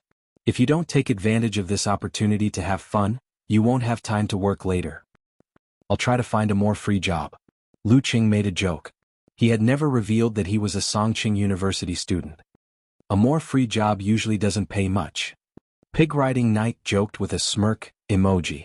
If you were a rich second generation like Master Road, just ignore me. Okay, let's stop chatting. We're leaving. Watching restaurant. Invincible Punch said. I hate you guys. I hate all of you. Brahmin, who didn't make it, grumbled in a flirtatious manner. At this moment, Yenjika walked out of the bathroom, fiddling with her hair. She glanced at Lu Qing and asked in confusion, Qing, what are you looking at? Aren't they meeting in person? I'm looking through the chat history of Longhu Forum. Lu Qing answered with a smile. Let me see. Yenjika sat beside him curiously and took the phone. Lu Qing hugged her and moved his head closer. He introduced her and breathed in the girl's fragrance. Little Wonton is about the same height as Xiaoling. Yenjika pointed at the photo and laughed. Little Wonton is a little taller. She's standing beside Pig Riding Knight and Unparalleled Dragon King, just like a victim kidnapped by criminals. The contrast between height and temperament is so obvious. It's so funny. Well, if Yan Xiaoling stands there, the effect will be the same. Lu Qing teased his two fans and felt that he couldn't get enough of his wife's fragrance. Yenjika was about to say something when she felt the hand around her waist tighten and the breath beside her ear become hotter. Her body stiffened at first and then softened. She glared at Lu Qing weakly and looked to the side. First shower. Lu Qing jumped up and dashed to the bathroom. On July 15th, the two followed the plan. They woke up in the morning to train and enjoy breakfast before returning to the hotel to rest. Lu Qing didn't have time to think of any bad ideas before Yenjika urged him to start practicing his oral English to lay the foundation for his upcoming trip to America. They laughed and learned until after dinner. Only then did the girl allow him to do what he wanted. It was a romantic moment. On July 16th, after morning training and breakfast, they set off for Mt Qixia near Huaqing. This was the home ground of Longhu Club. When the car entered the mountain road, Yenjika, who was enjoying the scenery, suddenly pulled Lu Qing and pointed to a bus outside. Qing, Little Wonton and the rest. Lu Qing glanced sideways and saw that the bus that the sedan had just passed was filled with members of the Longhu Club Forum who had come for a meetup. Chapter 439. The bus was soon pulled away and disappeared from Lu Qing and Yenjika's sight. What a coincidence. Lu Qing shook his head and laughed. He pushed his glasses up and sighed. He knew very well that his friends from the Longhu Club would be watching the match today, but he didn't expect to run into them on the way. Of course, this was just his own personal experience.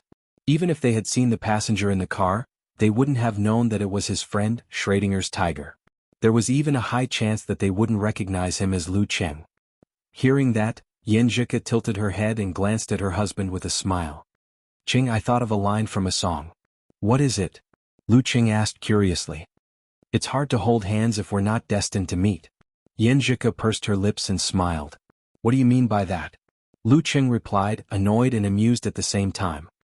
He added wittily, then we'll be together even if we're 1,000 miles apart by fate, and spend 100 years sleeping on the same pillow?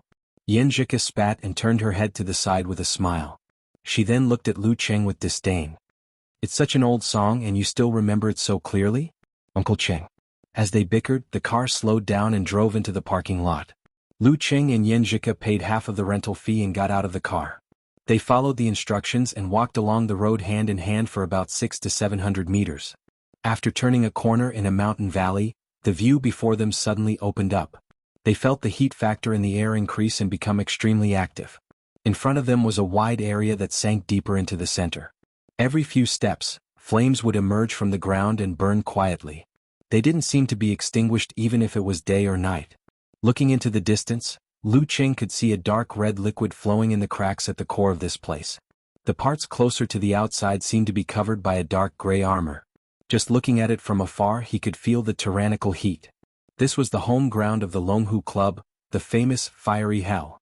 Around this area, which was the size of 2 or 3 football fields, there were many semi-enclosed transparent corridors. The corridors were either high or low, divided into several rows, or partitioned into private rooms. These were the stands in the usual sense.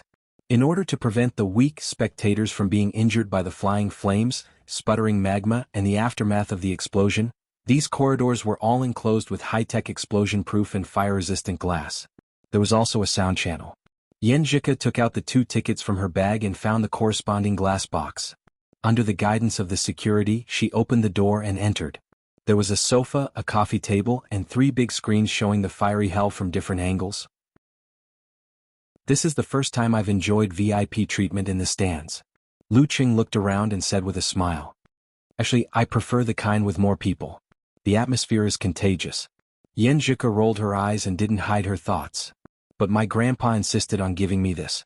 He was afraid that accidents might happen. I already told him that I'm with you, but he was still worried. I need to be at the inhuman stage to make Grandpa feel completely at ease. Lu Qing said self-deprecatingly. In the eyes of a physical invulnerability mighty one, a mere top-notch 6th-pin Dan stage martial artist wasn't that safe. Maybe, young man. Go for it. Yanjika replied half-jokingly and half-encouragingly.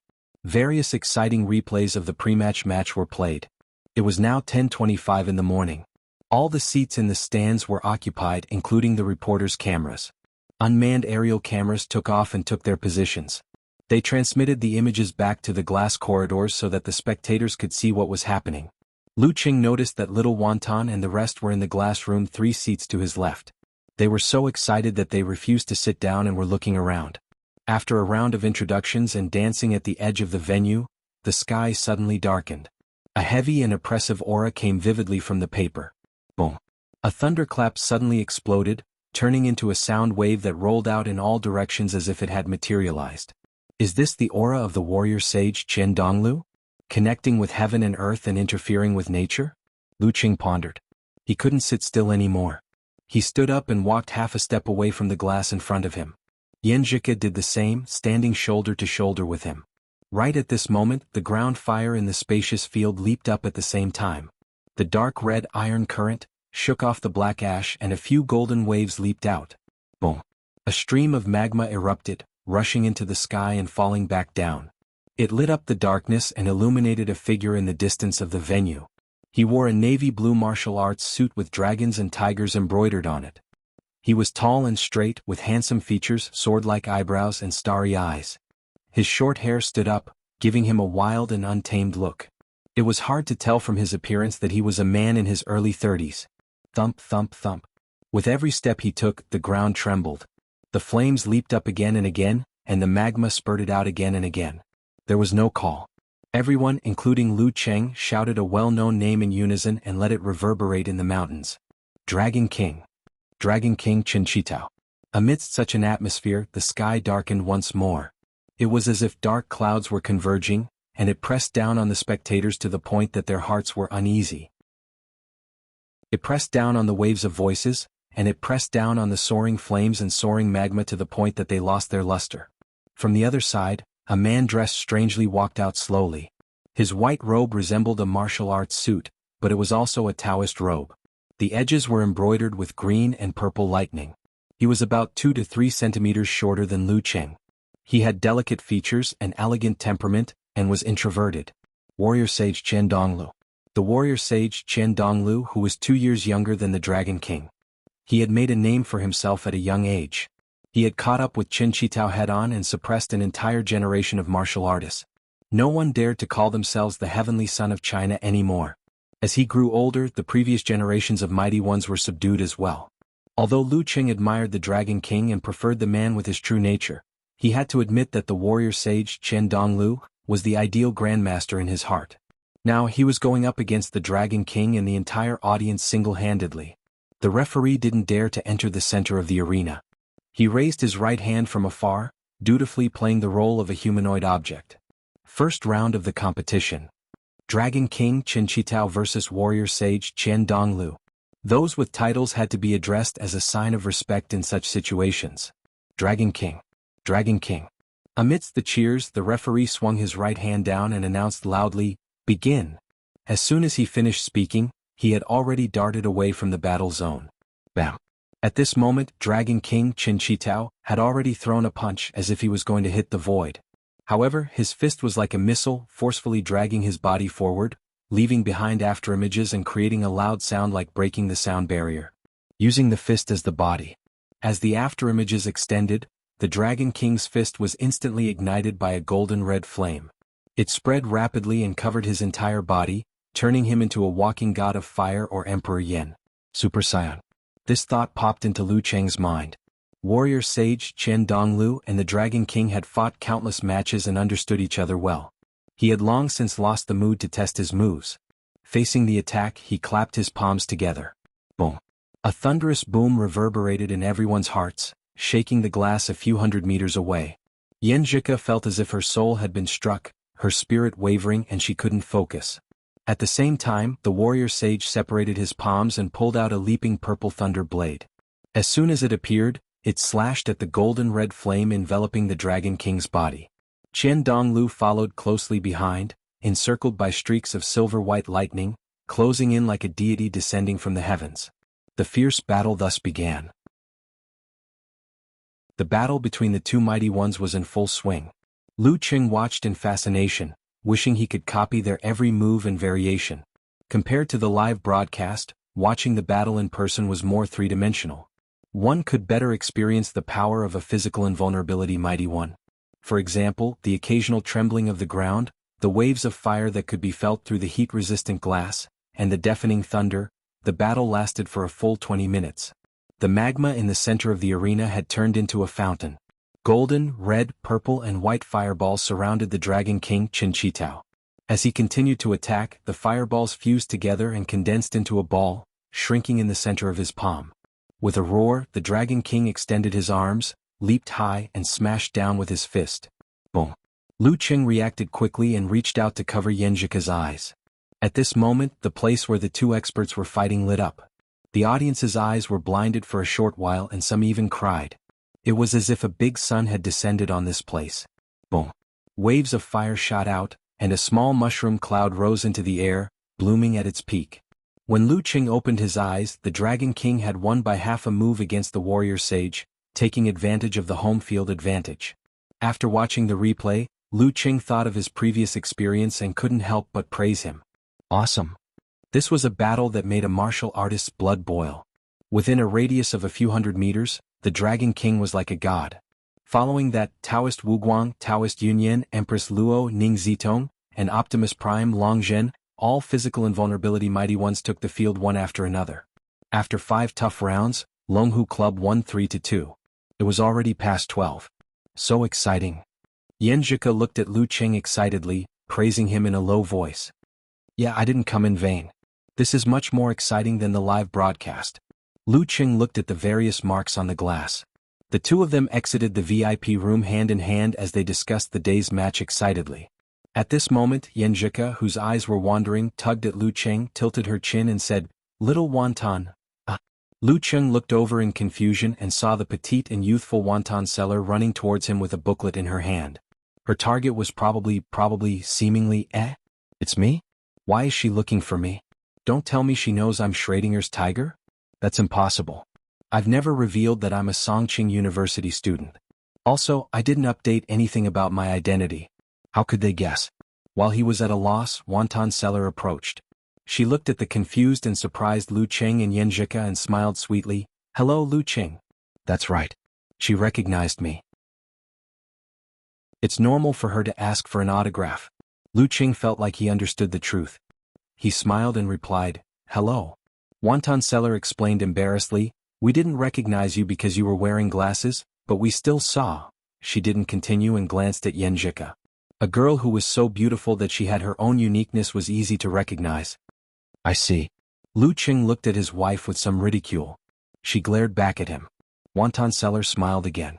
She pointed at a plumber eating mushrooms, pig riding night, and the others behind her. We're from the Longhu Club Forum. You should know those two, right? She was talking about the road to the arena and the invincible punch. Yes, my memory isn't that bad. The Warrior Sage Challenge tournament has a special meaning in my heart. Lu Qing chuckled. He couldn't figure out why little Wonton was here. He remembers. Wonton Seller shouted excitedly. Then she turned around and said sincerely, since then many of us have thought highly of you. We watched you grow up step by step and lead Songqing University Martial Arts Club to win the national championship. We really believe that you're the heavenly son of the age and will become a mighty one with physical invulnerability in the future. After confirming that it was you before the tournament, we posted on the forum and made a call. Many forum members responded.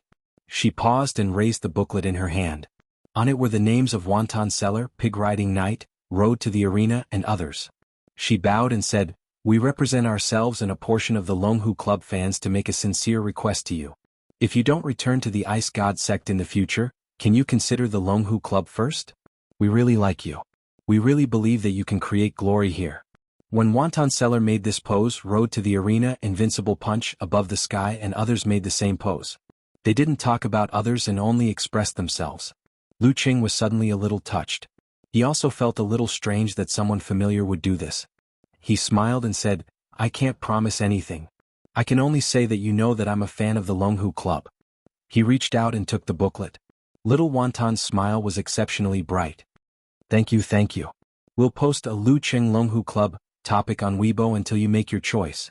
After saying that, she waved her hand and ran back happily, high-fiving Road to the Arena and the others one by one. Lu Qing looked at them deeply. He took the booklet and pulled his little fairy out of the arena.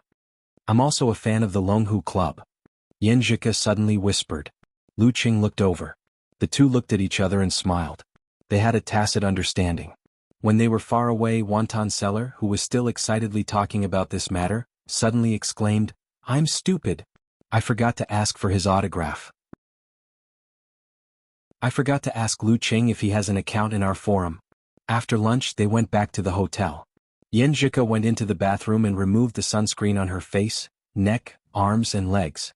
Lu Qing put a pillow behind him and sat on the bed leisurely. He was browsing the Longhu Club group, and beside him were petitions sent by members of the forum such as Wonton Seller. "Haha, little dragon is so considerate. He took a picture of Lu Qing and me." Wonton Seller was showing off at this moment. The so-called group photo was taken when she was explaining the whole story to Lu Qing. Therefore, only the back of her ponytail could be seen in the photo. However, the girl didn't mind. She even said happily, "No need for beauty treatments. I hate you." Brahmin, who had heard about her encounter with Lu Qing in the group chat, said with a crying emoji. Wonton Seller looked at her weakly. "I wanted to get an autograph for you, but I was too nervous. I forgot about everything except for business. We're done." Brahmin covered her ears and shook her head. "What position does broken friendship mean?" Okamoto's fan interrupted. He was a completely different person in real life. According to Wonton Seller, he was shy and didn't talk much. "I hate you guys," Brahmin repeated. Then she had D Unparalleled Dragon King. Little dragon, what's my idol's level? How can I tell? Even a mighty one with physical invulnerability can't judge the level of a dance stage expert just by looking at his appearance. Unparalleled Dragon King spread his hands and said, "But it's been less than 3 months since the national competition ended. At most, he's pushed his physical fitness and martial arts to the level of a top 6th pin. Does that mean Bai Shaoxing has a higher chance of winning?" Road to the Arena asked with interest. "There's still more than 5 months. Lu Qing has awakened his supernatural ability. There's still some hope for him to reach the inhuman stage before the end of the year." Unparalleled Dragon King answered. "I'm a little worried. If Bai Shaoxing wins, my idol will be very unhappy." Brahmin couldn't join the group because her parents were watching her. She could only show her presence in the group. "Sai, what's there to worry about? The year before last January I wasn't that far behind Lu Qing. Today I haven't even touched the threshold of the dance stage, but he's already trying to reach the inhuman stage. Even if he doesn't make it at the end of the year and suffers some ridicule, he can still complete the transformation next year and fight back against those who slander him." Invincible Punch sighed with emotion. Let's not talk about this anymore. When you enter university, you'll be able to see Lu Cheng represent our Longhu club. Wonton Seller encouraged her with what she thought was the best speed of improvement. When the time comes, you'll come to Huacheng. As she continued, she sighed and said, I always thought that I was mentally strong, but I thought that Lu Cheng might be a fan of our Longhu club, so I planned to ask him if he had an account in the forum. If he didn't, I would ask him to register one. If he registers, I'll give him the title of Jar Grass. Invincible Punch said with a silly smile. Little fan, I'm sorry I couldn't get his signature. Wonton Seller was talking to herself and didn't care about the others' responses. Little Wonton, don't be sad. These tasks can be passed to Little Nightfall. She's already in the Songqing University Martial Arts Club. Brahman comforted her good friend. Yeah, and Lu Cheng's signature is worthless. His handwriting is too ugly. Lu Cheng couldn't help but come out and make fun of himself. Wonton Seller and Brahman replied almost at the same time. We just like it. That's called character. Haha, Tiger, don't reason with girls at this time.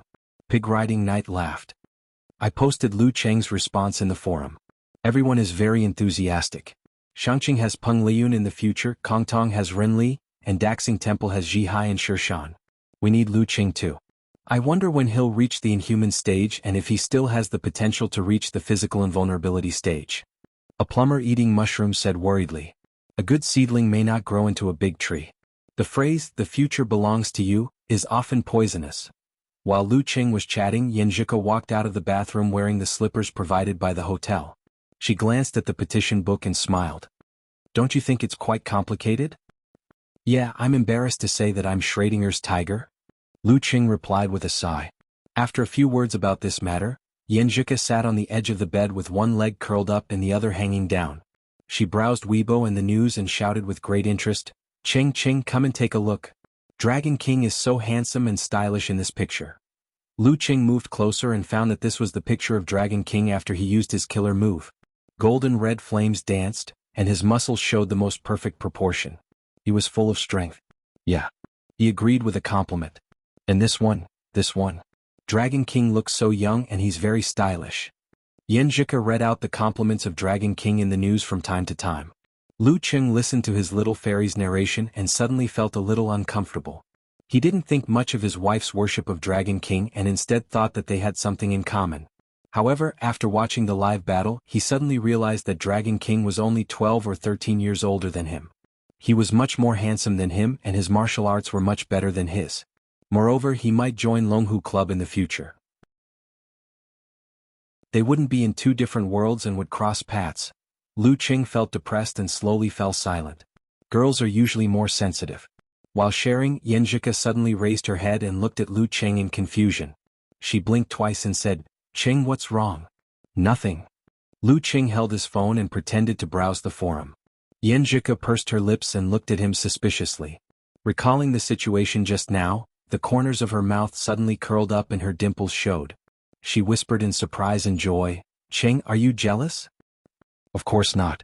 Lu Cheng subconsciously retorted. Yanjika changed her position and knelt beside him. She looked at his face with a smile and said to herself, I just admire the Dragon King's spirit of never admitting defeat. As an idol, his ego, flamboyance and fussiness are all very cute and adorable. But if we were to get closer to each other, I wouldn't like such a person. Moreover, I've always been the kind that likes rational people.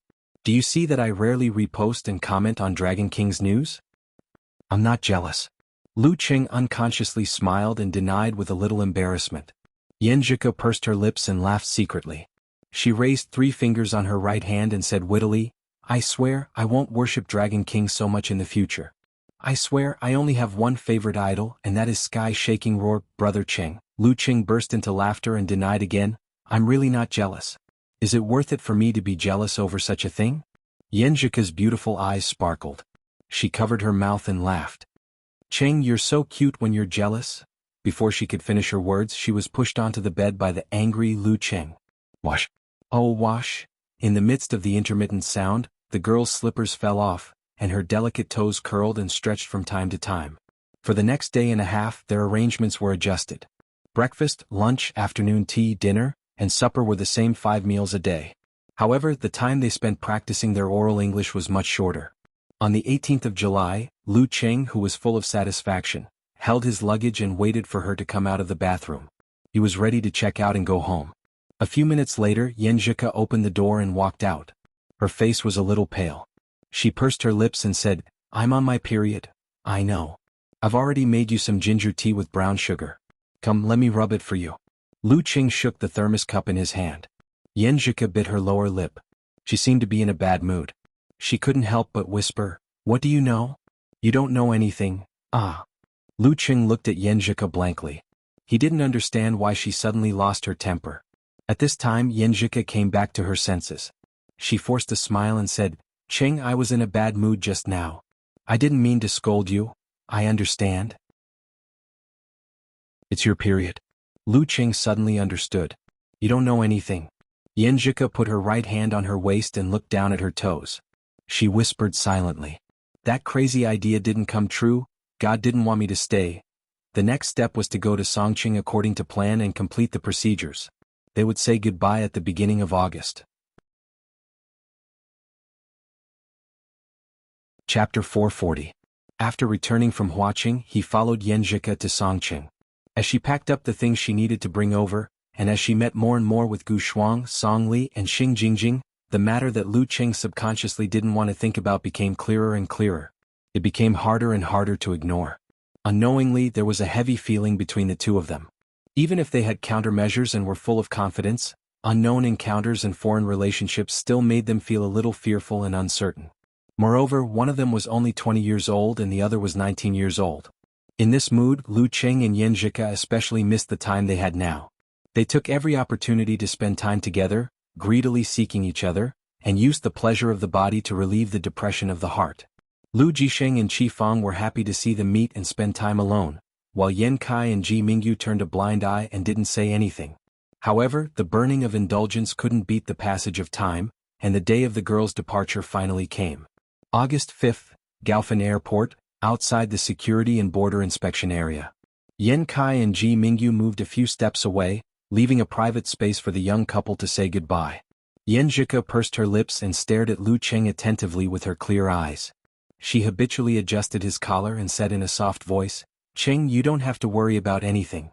Empress Dowager is worried that I'm not familiar with this place, so she plans to accompany me until September. The security in America is not good, but there are only a few streets. I don't plan to go out, so there's no need to worry about this.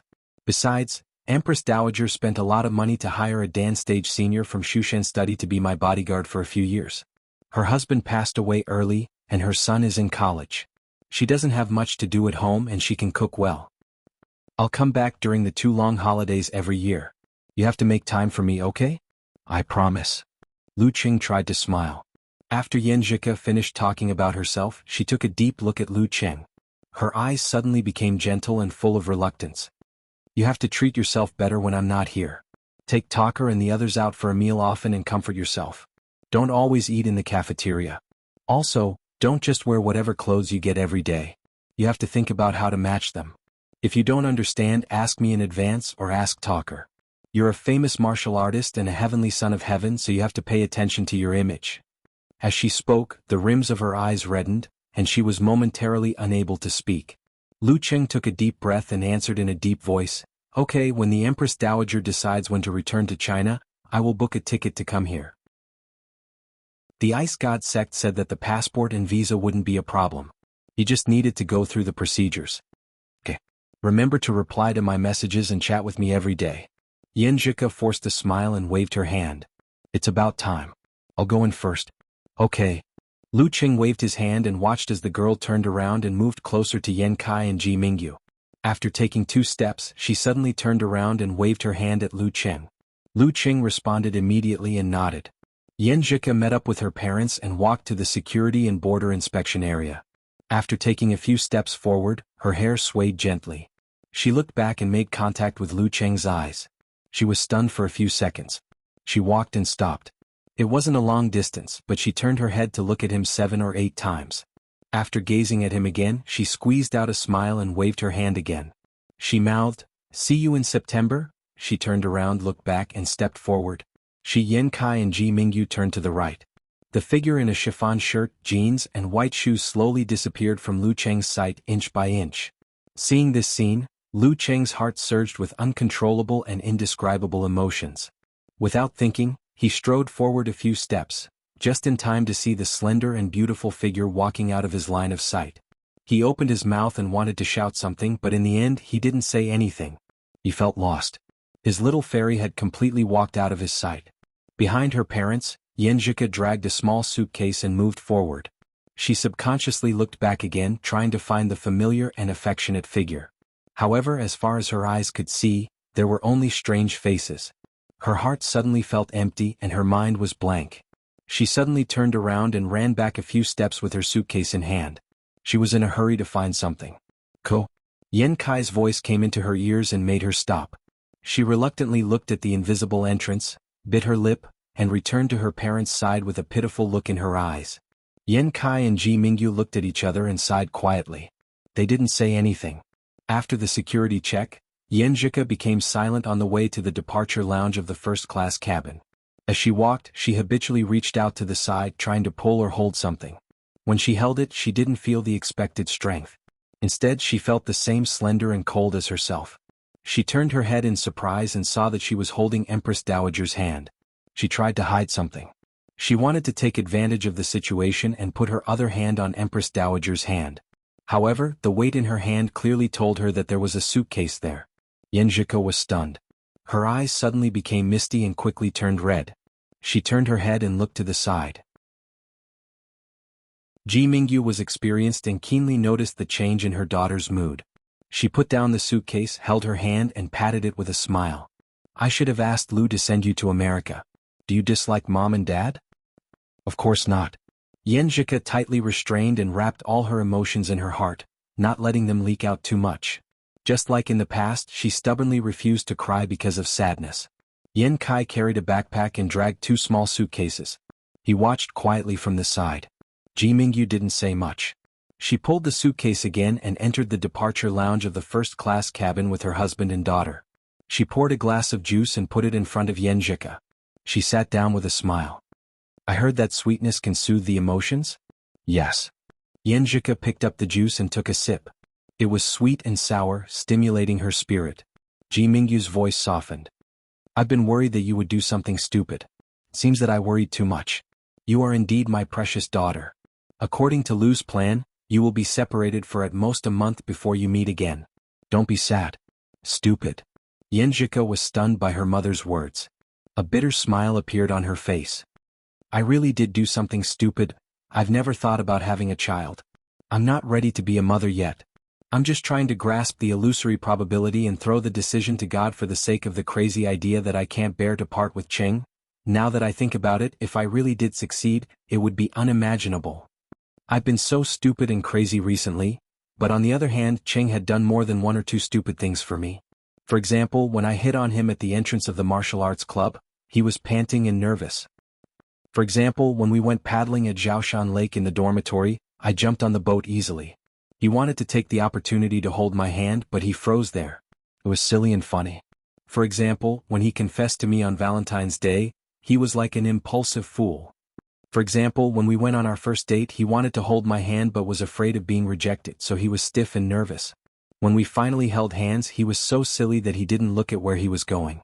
For example, when we kissed in the locker room and were interrupted by reporter Shu, he was so flustered and annoyed that he seemed to want to beat the person outside. For example, every time he couldn't help but want to be intimate with me, but he controlled his bottom line and always went to take a cold shower with a look of sadness and helplessness.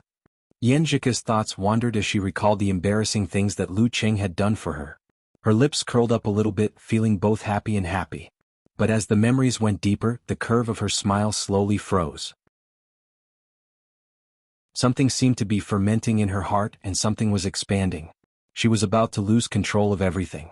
For example, after we lost to Shanbei, Cheng suddenly had the idea of jumping off a building with me in his arms. Riding the wind, we hugged each other tightly. For example, he always led me to do bad things again and again. He climbed the wall and stayed out all night. For example, that night when he massaged my legs, his heart thumped and he couldn't help but kiss me inch by inch. For example, at the critical moment he said "Ko" with anticipation and anxiety. his ecstasy and excitement when he got permission, and he still wanted to protect me under such circumstances. For example, his cute awkwardness when he was inexplicably jealous of Dragon King. The scenes of the past 2 years reappeared one after another. Every bit of beauty and emotion in the pursuit and love was never forgotten. Like bubbles, they popped up and filled Yenjika's heart and mind. Her vision gradually blurred, and she felt that her habitual suppression and restraint were about to break free. "Ku, are you crying?" Ji Mingyu looked at her daughter in surprise. Yenjika wiped her eyes and forced a smile. "Of course not, Mom. You know that the more sad I am, the less likely I am to cry." She lowered her head and picked up the phone. She couldn't help but ask Lu Qing, "Qing, what are you doing now?" Lu Qing stood at a high place outside the airport. He replied with a half smile and half sigh, "I'm looking for a place where I can see the flights taking off and landing. Looking for a place where I can see the flights taking off and landing." Yenjika repeated in her mind. She felt that everything in her heart was suddenly out of control. She only felt that the memories of her youth, charm, touching, and warmth were inexplicably pulled away and were about to disappear. Her vision was completely blurred. Suddenly she felt something rolling on her face and sliding across her lips. It was salty.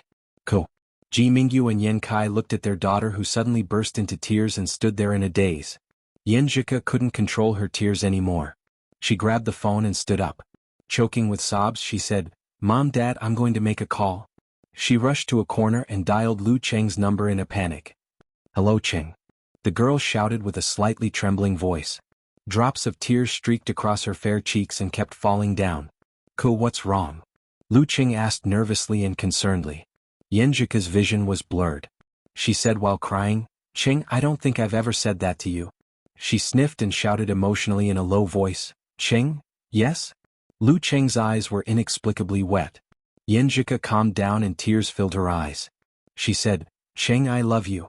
An hour later, Lu Cheng checked his phone and confirmed that the flight was about to take off. He then raised his head and stared blankly at the airport. He saw a large passenger plane slowly soaring into the sky and disappearing before his eyes. Seeing this, he only felt that his heart was empty. It was like the moon missing a corner and the sea at low tide. He couldn't make up for it no matter how hard he tried. He withdrew his gaze and walked down aimlessly. Suddenly his phone rang. It was a call from Gizershur. "Hello, master?" Lu Cheng answered calmly. Gizershur laughed and said, "Little Yin, have you taken off? Previously it wasn't easy for me to order you around, you brat. There are clues about the origin of the Do word incantation wine pot.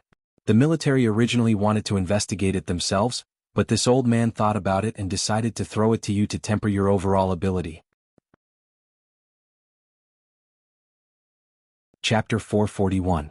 The fighting formula wine pot came from Li Wanquan, the boss of Li family's silver ornaments in Jingyun ancient city. Follow this lead. The mission in Limbyan has become more dangerous. After confirmation, the sect has increased your reward to 150,000 yuan. The money will be transferred to you in 2 days. Pay attention to the money in your account. In short, contact me or the military immediately if there are any accidents or risks in the mission. Diske, where there's life there's hope, right? Lu Cheng closed his eyes, recalling his master's advice. He had just received a message that the mission reward had been received. His savings had risen from a low of 840,000 yuan to 991,000 yuan. Since the end of June until now, he had spent a lot of money. He had stayed in a 5-star hotel for more than 10 days, bought a couple of rings for women, and his own martial arts expenses had increased. Eating and drinking were just a small part of it. During this period, although he had the red packets from the Yen family to supplement his expenses, the numbers in his account were still decreasing rapidly. Considering the expenses of traveling to and from America for a long time, after a long time, he was once again under financial pressure and was full of the urge to earn money. And the 150,000 that the sect generously gave him was like a timely rain that moistened his wallet. Our next stop is Jishuan. The stop time is short. Please wait at the door. At this moment, the sound of the broadcast made Lu Cheng, who was too lazy to even play with his phone, stand up. He grabbed the backpack on the luggage rack with one hand, walked past the strange passengers next to him, entered the corridor and lined up to the door at the right time. Jingyun ancient city was part of Jishuan city. It was a popular tourist destination in recent years. Surrounded by high mountains and steep ridges, it was relatively inconvenient to get there. There was no railway, so the ancient charm was well preserved. To get there, one had to go to Jishuan and other nearby places to take a bus or hire an unlicensed taxi. Lu Qing didn't waste his energy. After exiting the station, he went straight to the bus center and bought the earliest long-distance bus.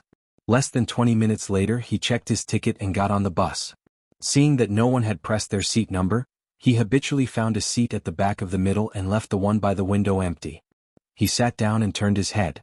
Seeing the empty seat beside him, he was stunned and seemed to settle down a little. He moved his body and sat by the window. He pulled the curtains to block out the dazzling sunlight and avoid direct exposure. He leaned back against the back of the chair and closed his eyes.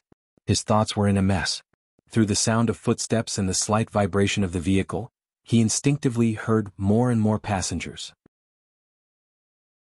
Suddenly, someone stopped beside him and was about to speak when he coincidentally opened his eyes and turned his head. "Hello, classmate, can I change seats?" He pointed to himself and the beautiful and slender girl beside him. "I want to sit with my girlfriend. Can you do me a favor?" Lu Qing took a deep look at them. He pushed his black-rimmed glasses and smiled. "Sure, where are you?" Thank you. The boy and girl were overjoyed. They hurriedly expressed their gratitude and pointed to a seat in the second last row. "That's the only one left." "I'm sorry." "It's nothing. I'm alone anyway." Lu Qing smiled. He took his luggage with one hand and walked into the aisle. The young couple didn't hear the emotion in his words. They just kept thanking him with their palms together. Lu Qing took 2 steps forward and saw the empty seat. He also saw the passenger by the window and his exaggerated arms in his black short-sleeved shirt. No wonder the young couple looked for me instead of him to change seats. Lu Qing subconsciously understood. At this moment, the girl behind the man in the black t-shirt slipped. The mineral water bottle that she had just unscrewed shook and splashed forward. Since the last row was higher than the front row, the splash went straight for the neck and the back of the head of the man in the black t-shirt. However, the moment the girl slipped, the man in the black t-shirt moved to the side and coincidentally avoided the splash. The splash only drenched the spot where he was originally sitting. I'm sorry. The girl in the t-shirt, shorts, and sandals held the bottle firmly and stood up to apologize in panic and fear. The man in the black t-shirt's arms could be her thighs. Looking at the girl's pretty face and figure, the man in the black t-shirt smiled generously and said, "It's nothing. Can you give me a tissue to wipe it?" Sure. The girl took out a stack of paper towels from her bag and handed it to him. Lu Qing quietly watched this episode that no one else paid attention to. He nodded thoughtfully. Absolute reaction and restrained chi and blood. This is a dance stage fighter. As for what rank he is, it's hard to tell from his appearance. After wiping his seat, the man in the black t-shirt took the opportunity to start a conversation. He twisted his body and chatted with the girl and her companion about Jingyun ancient city. It was obvious that he had been to many places and was quite knowledgeable. The 2 girls listened with great interest and occasionally giggled. During this process, Lu Qing put his backpack on the luggage rack and sat beside the man in the black t-shirt unhurriedly, which attracted a seemingly casual and habitual glance from the man in the black t-shirt. The man in the black t-shirt saw that Lu Qing was about 1.76 meters tall and wore a pair of nerdy black-rimmed glasses. He wasn't particularly strong, but his face was well-defined. The man in the black t-shirt withdrew his gaze and continued to chat with the 2 girls in the back row. Lu Qing also took the opportunity to look at him. He found that the man's skin was quite dark, and the corners of his eyes and mouth showed signs of hardships. His eyebrows were short and thick, which left a deep impression. Lu Qing didn't look at him anymore. He closed his eyes again and lay back to rest. Some doubts surfaced in his mind. What a coincidence. There's also a dance stage fighter going to Jingyun ancient city. However, a dance stage fighter is also a person who knows how to travel. There's nothing strange about going to Jingyun ancient city. 50 minutes later, the bus arrived at the entrance of Jingyun ancient city under the scorching sun as the 2 girls became more familiar with each other and Lu Qing looked at his phone from time to time. 2 sections of the old city wall were left here, which had a lot of local characteristics. After getting off the bus, Lu Qing found a spot and took out his phone to take a few photos from different angles. Just as he was about to switch the page and send the photos, the 2 girls in the back row approached him and said with a pleading smile, Handsome, can you take a photo for us? Take a photo of the 2 of us first, then the 3 of us. Among them, the girl in the ankle-length cotton skirt pointed at the man in the black t-shirt. Okay. Lu Qing smiled calmly and agreed. This was a piece of cake for him. He took the digital camera from the girl in shorts and sandals and studied it for a while. Then he took 2 steps back and waited for them to pose. "Thank you," the 2 girls shouted in unison. They took back the digital camera and lowered their heads to admire the previous photos. They also called the man in the black t-shirt over. Lu Qing didn't stop. He walked to the entrance of the ancient city and sent the photos he just took to Yanjika. "We've arrived at Jingyun. The environment is not bad." Then he sent a sneering emoji and said, "Someone just asked me to take a photo for them. That's so arrogant. They're digging their own graves. Do you think my photos are good enough?" After sending the message, he searched for the location of the Li family's silver ornaments. He walked straight and turned left at the 3rd intersection. He saw the vintage signboard. Lu Qing didn't enter the store immediately. Instead, he looked around and entered the tea bar opposite. He ordered a cup of yuanyang tea with ice and sat by the door. He pretended to be casually observing the Li family's silver ornaments. You may know a person for a long time but not his heart. No matter what he asked from Li Wanquan, who he hadn't met yet, he didn't dare to fully believe that he was telling the truth. He didn't hide anything or take advantage of the situation to smuggle goods. And under the premise that Li Wanquan hadn't committed a crime, he had a bottom line in his heart. He wouldn't use the army formula to scare the innocent and break their spirits. He had to ask more, prepare more, and do more homework. After a while, Lu Qing took a sip of ice and picked up his phone. He unlocked the screen to see if there was a reply and what it was. The screen lit up. The only thing in the dialog box was the photo and the message he had just sent. There was nothing else. Lu Qing was silent for a moment. Then he remembered the time difference and felt an inexplicable emptiness in his heart. He shook his head and laughed at himself. After about 10 minutes, the 2 girls in the back row walked over. The man in the black t-shirt was no longer with them. Lu Qing habitually checked his phone again. Then he slowly got up and went to the cashier to pay the bill. He lowered his voice and asked, "I think the silver ornament store opposite is pretty good. What do you think of the boss?" The cashier glanced at him warily. Seeing his sincere attitude, she answered vaguely, "He's pretty stingy and shameless." Her voice got softer and softer. If it weren't for Lu Cheng's excellent hearing, he wouldn't have heard the last 2 words. So he asked around. Half of the people didn't answer, and the other half kindly reminded him. He had a rough idea of Li Wanquan's appearance in his mind. Then he walked into the silver jewelry shop and saw the shop owner, who was around 50 years old with bright triangular eyes. "What do you want to buy?" Li Wanquan asked lazily when he saw Lu Qing walking towards him, ignoring the shop assistant. Lu Qing smiled and took out his phone. He clicked on the photo of the flagon with the dough character on it and put it in front of Li Wanquan. "I heard this is from your store?" "Yeah." Li Wanquan perked up. His eyes lit up. "You want to buy it? There's more." "More?" Lu Qing asked in surprise. Li Wanquan didn't answer. He trotted to another counter and pulled out a small box. Inside were several purple gold flagons with the word dough engraved on them. "Not this one. No, I don't have that feeling." "Do you understand? That feeling?" Lu Qing said carefully, not revealing too much. Li Wanquan's face darkened. "That's my dad's work. This is mine. Is your dad still working on it?" Lu Qing asked. "He passed away 10 years ago. He only made 3 flagons like this. I was tricked by someone for a few dozen yuan and couldn't get a good price." Li Wanquan curled his lips. 3? Lu Cheng's heart skipped a beat as he asked in astonishment. "It's not just the one in my master's hands. Doesn't that mean others can buy it too? That means the news could leak at any time?" Li Wanquan chuckled when he heard his question. "Do you still want to ask my father how he made this wine pot?" Lu Qing stared at him with narrowed eyes. He didn't answer. "You foreigners are so dishonest.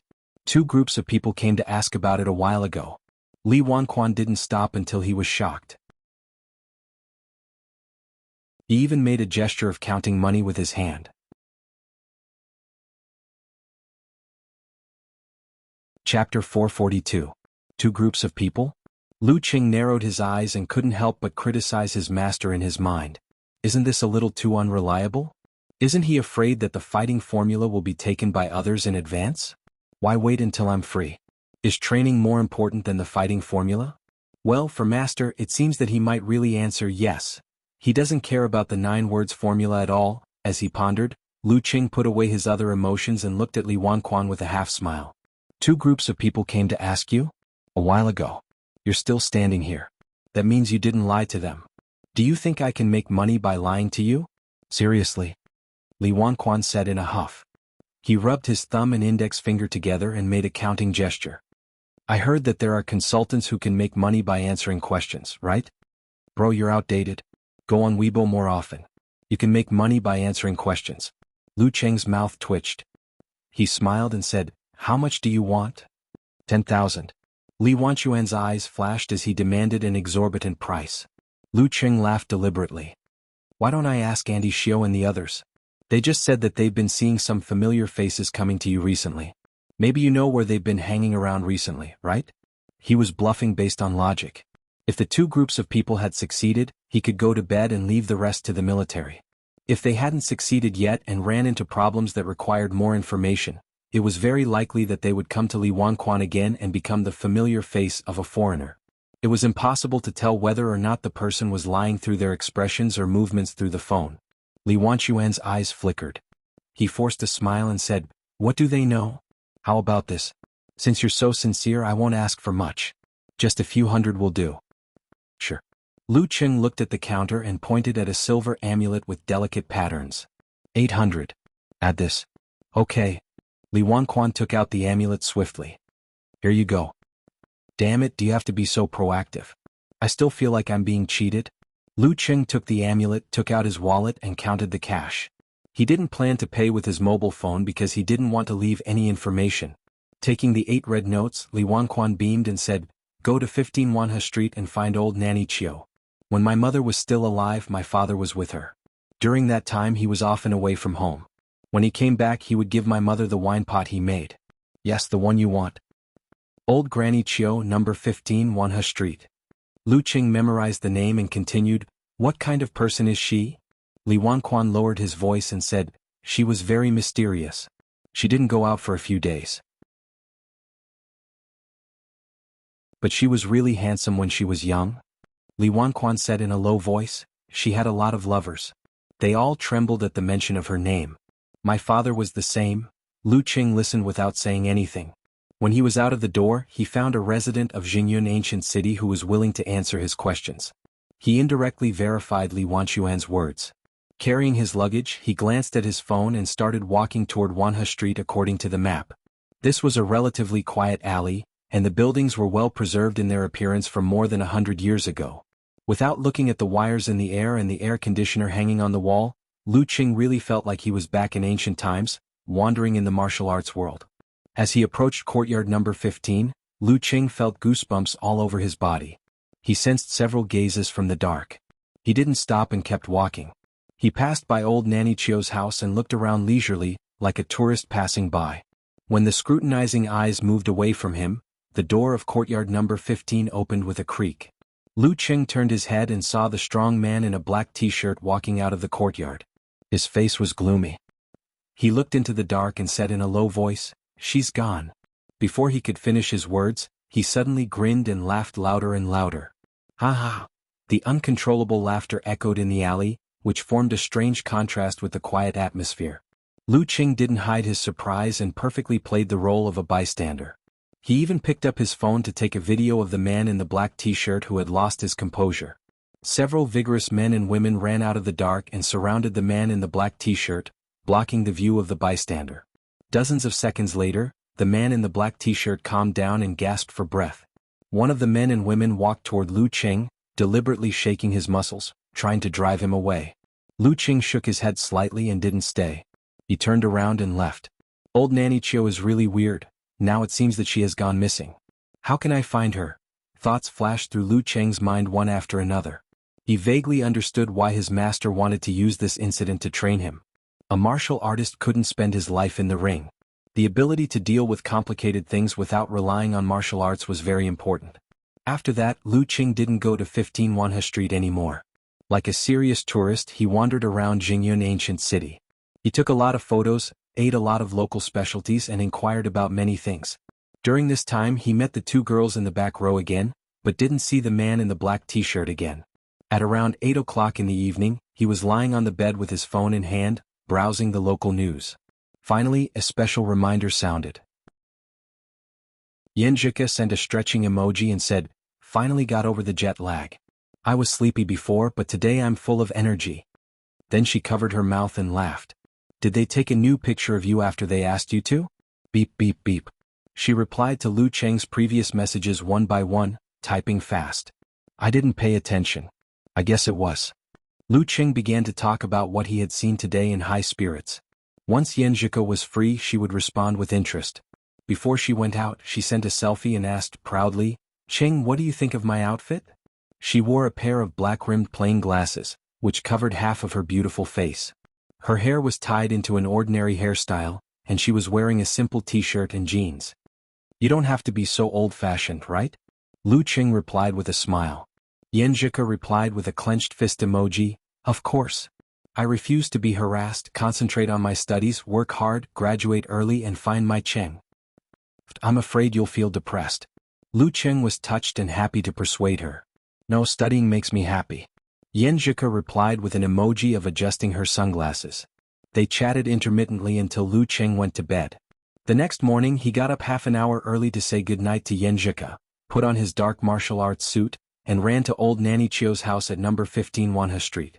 Based on his observation yesterday, he didn't go to the front door but to the side. He put his palm on the wall and jumped into the nearby yard in the dim night. He landed silently. After jumping over another wall, Lu Cheng sneaked into old Nanny Chio's house, trying to find some clues.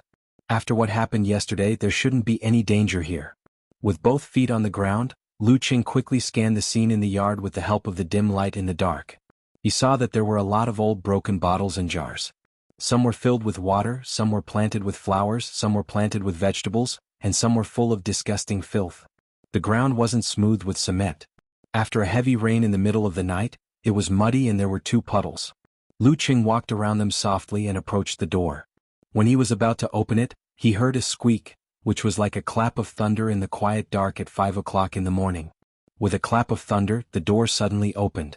A ghostly figure, blurred by the darkness of the night, came face to face with Lu Cheng in a narrow path. There was another martial artist who chose to explore this place in the early hours of the next day, just before sunrise, just like Lu Cheng. Not only was Lu Cheng startled, but the vague figure was also stunned. He took a deep breath and quickly made a forced concentration, hoping to strike first and open a path. With the absolute reaction, Lu Cheng's hair stood on end. In his mind, he instantly sketched out the word, army, that was full of murderous intent. But he didn't say anything in case he was recognized. He just mixed this feeling with his own spirit and released it as a terrifying momentum. The black figure, whose right arm swelled and was about to punch, suddenly shivered and slowed down. Lu Cheng lowered his waist and gathered and released his qi and blood. He used his fist as an iron hammer and smashed at the figure. Bang! With a muffled sound, the black figure hurriedly parried and staggered backward. Lu Cheng swung his right fist back, borrowed the strength and made a forced concentration. The combination was as smooth as flowing water. Bang! Bang! Bang! He punched and kicked 3 times in a row, sending his opponent flying backward. Lu Cheng didn't stop. He glanced around and memorized the scene in old Nanny Chio's room. Then he retreated and quickly flipped over the wall.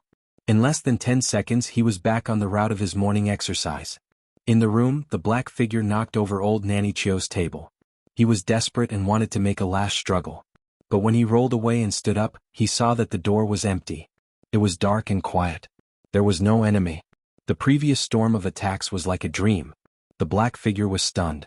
He took a deep breath and didn't dare to stay any longer. He rushed out of the room and escaped from old Nanny Chio's house before others came. He was vigilant all the way, looking back from time to time. He took several detours before he entered the guest house. "Senior brother, how was it? Did you find anything?" His junior brother and sister, who were waiting for him, surrounded him. The black figure was a strong man in his late 20s. Hearing the question, he said anxiously, "Nothing, but I met a master." "A master?" His junior sister blurted out in surprise. "Yes." The black figure nodded solemnly as if he had returned to the past. As soon as he opened the door, he saw a figure standing silently outside. His back was shimmering and his face was completely blurred, as if he had completely blended into the darkness. Before he made a move, he felt like he was trapped in a desperate situation. His body and mind trembled and he almost couldn't resist. But the opponent's next attack was like a stormy sea, breaking his stance in 3 or 4 moves and making him feel like he was about to die. But under such circumstances, the opponent was gone as if he had never been there. Thinking of this, the black figure realized that his back was covered in cold sweat, soaking his clothes. "Quick, report to the sect and ask them to send a master," he said hurriedly. His junior brother frowned. "We haven't found old Nanny Chio yet. Isn't it too early to ask the elders for help?" "No, it'll be too late if we wait until we find old Nanny Chio," the black figure said resolutely. Chapter 443. The man in the black t-shirt is one group of people and the guy I just met is another. Li Wanquan really wasn't lying. Lu Cheng left Wanhe Street thoughtfully, putting the matter at the back of his mind for the time being. He went to a secluded place he had found the day before and concentrated on practicing the swordsman formula and the unique skills of the ice sect, improving himself little by little. At 8 in the morning he packed up his frame and went back the same way he had come. When he passed by a breakfast shop he stopped and bought 4 big steamed buns, the kind that was oily and full of meat. Snap. He took a photo and sent it to Yenjika with a snickering emoji. "I read the comments online that this shop's steamed buns are pretty good. I just took a few bites and it lives up to its name. But I didn't dare to buy too many for fear of scaring the owner. I had to go to the stalls one by one." It was almost dinner time. The girl quickly replied with a picture of the dining table. There were many dishes on it, including fried steak and stewed beef brisket with potatoes. It was a combination of Chinese and Western. The presentation was beautiful, but the taste was unknown. "Come on, let's hurt each other," Yenjika said, slamming the table. Lu Qing couldn't help but laugh. His mood improved and his appetite increased. He ate 7 breakfasts in a row and returned to the inn-style hotel in satisfaction. After more than an hour, Yenjika finished her other business in intermittent chatting. She sent a video call request, which Lu Qing had been waiting for a long time. After a fleeting buffer, the girl appeared in the picture. She was wearing a nightgown that exposed her delicate collarbone and covered with a quilt with a fresh pattern. Her hair was down and draped lazily behind her back. Without the glasses on her nose, her eyes sparkled. She was so beautiful that Lu Qing couldn't take his eyes off her. "Say something. Why do you keep looking at me?" Yenjika tilted her head and raised her chin slightly.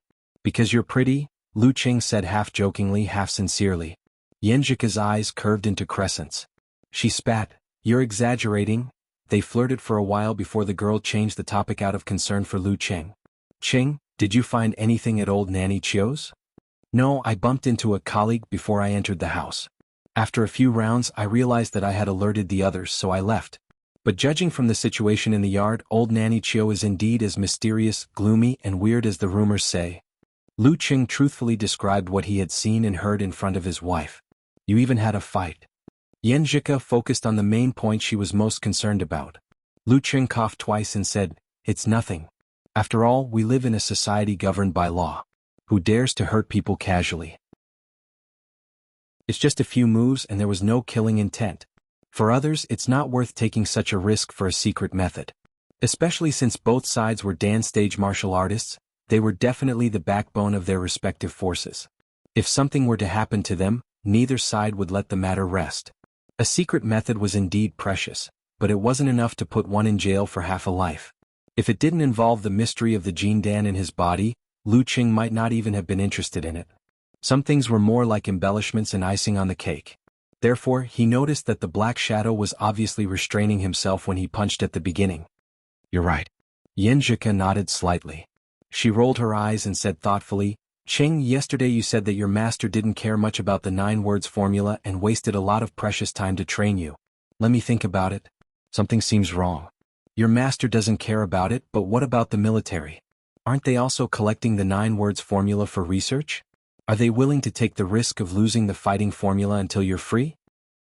Lu Qing was stunned, and the doubts in his heart suddenly cleared up. That's right. Seniors like the Queen of Thought and the Divine Enchanter of Sin Flame were very concerned about the 9 words formula. The military had no reason to watch the loss of the fighting formula just because of their master's capricious request to train his disciple. The reason why they didn't do anything and didn't intervene was because everything was under control so far. Those 2 groups of people weren't big forces, so the military was confident they could handle them. But shouldn't the focus be on old Nanny Chio? Once this key figure disappeared completely, the military would be at a loss, right? They haven't done anything yet because they've been monitoring the situation and keeping track of old Nanny Chio's whereabouts, so they're confident of my safety. Before the situation goes out of control, they're giving me a chance to train for my master's sake? Phew. In that case, they must be waiting for me to ask for help so that they can settle this matter openly. Thinking about this, Lu Qing understood the whole story. He was like a child. Under the supervision of his parents, he was playing a game that seemed risky but was actually as stable as a dog. And the parents were proudly waiting for the child to ask for help. As a child, Lu Qing's competitive spirit was immediately aroused. He wanted to do this beautifully and not rely on the military. He wanted to get the fighting formula before they interfered. I can't be underestimated. I can't let my parents get what they want. Lu Qing's laziness was gone and he told Yan Zhika his speculations and ideas. Yes. Brother Qing, you can do it. Don't let the military have a chance. Yan Zhika clenched her fists and replied cheerfully, trying to encourage him in a coquettish tone. I'm indeed the smartest person in the family. With the military's supervision, she was completely relieved. After Yan Zhika said goodnight and reluctantly went to warm the bed with the Empress Dowager, Lu Qing felt an indescribable sense of loss. After a moment of contemplation, he opened his notebook and began to organize his thoughts by writing.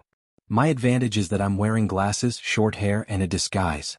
Even if they've watched the national competition on TV, they won't recognize me unless they're familiar with me in daily life.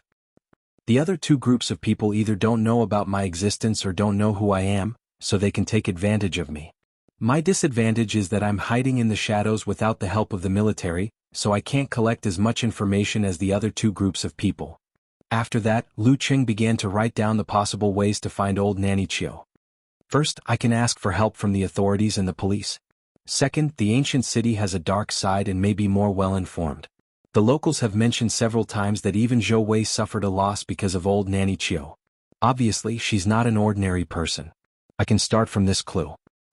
Third, I can follow the other two groups of people and use their information as my information. If they have a certain amount of power, they'll probably use the government's resources. First, I can combine them here. Fourth, I'll go to old Nanny Chiu's house at 5 a.m. tomorrow morning and look for clues. After he finished writing, Lu Qing read carefully, combined and diverged, and finally concluded 3 things to do today. First, find out who Zhou Wei is and look for him secretly. Second, the other group of people is more secretive and I don't have any clues yet. The man in the black t-shirt is in the open. While doing the first thing, I'll look for him and the other fighters who showed up yesterday. If there's no other way, I'll follow the 2 girls in the back row. That guy is very interested in romance and may contact them. Third, I'll go to number 15 Wanhe Street again. After finishing the plan, Lu Qing took his phone and wallet and left the room for lunch. In order to hide his identity, he insisted on eating less but eating more. Like yesterday, he would share his lunch in different restaurants so that no one would notice his unusual appetite. After calling his sect for help, Ho Yulin took a short nap and did his daily exercise. Under the dazzling sunlight, he walked to the Li family's silver jewelry shop. The elder couldn't leave immediately or fly, so he had to take the high-speed rail or a bus and wouldn't arrive until tomorrow morning. Before that, he couldn't do nothing but wait here. The new master who showed up last night shouldn't be from there. Otherwise, he wouldn't have gone to investigate in the middle of the night. He could find old Nanny Chiu's house through Li Wanquan. Maybe he could get some information from the silver jewelry shop in case one of them was in the light while the other was in the dark. Ho Yulin couldn't help but shudder at the thought of the master he met in old Nanny Chiu's house in the early morning. It was like a nightmare imprinted in his mind. Every time he recalled it, he would break out in a cold sweat. What a formidable master. I should avoid him as much as possible after getting some information.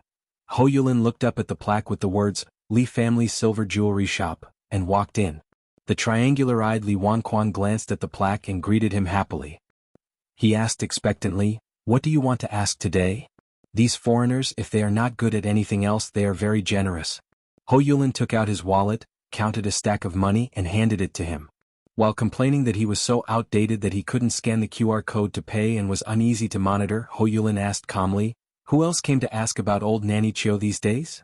Li Wanquan counted the money happily and said, Yes, a young man came to ask about her.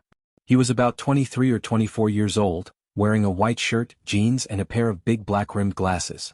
He had a kind smile. A young man about 23 or 24 years old? He showed such formidable strength last night? Which force did he belong to?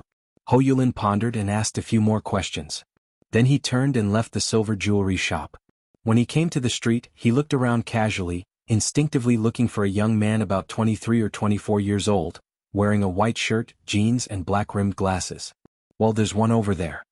There's one over there, 3, 4. After walking 2 streets, Hoyulin saw a total of 5 people with similar characteristics. So common? Hoyulin complained and gave up the search. He began to suspect that the person Li Wanquan mentioned was the master he met last night. He must have hired an ordinary young man to ask about him to avoid being exposed. That's very likely. That's what I felt when I met him last night. Hoyulin withdrew his gaze from the rice noodle shop. Lu Qing was sitting there, quietly drinking the fresh and delicious soup.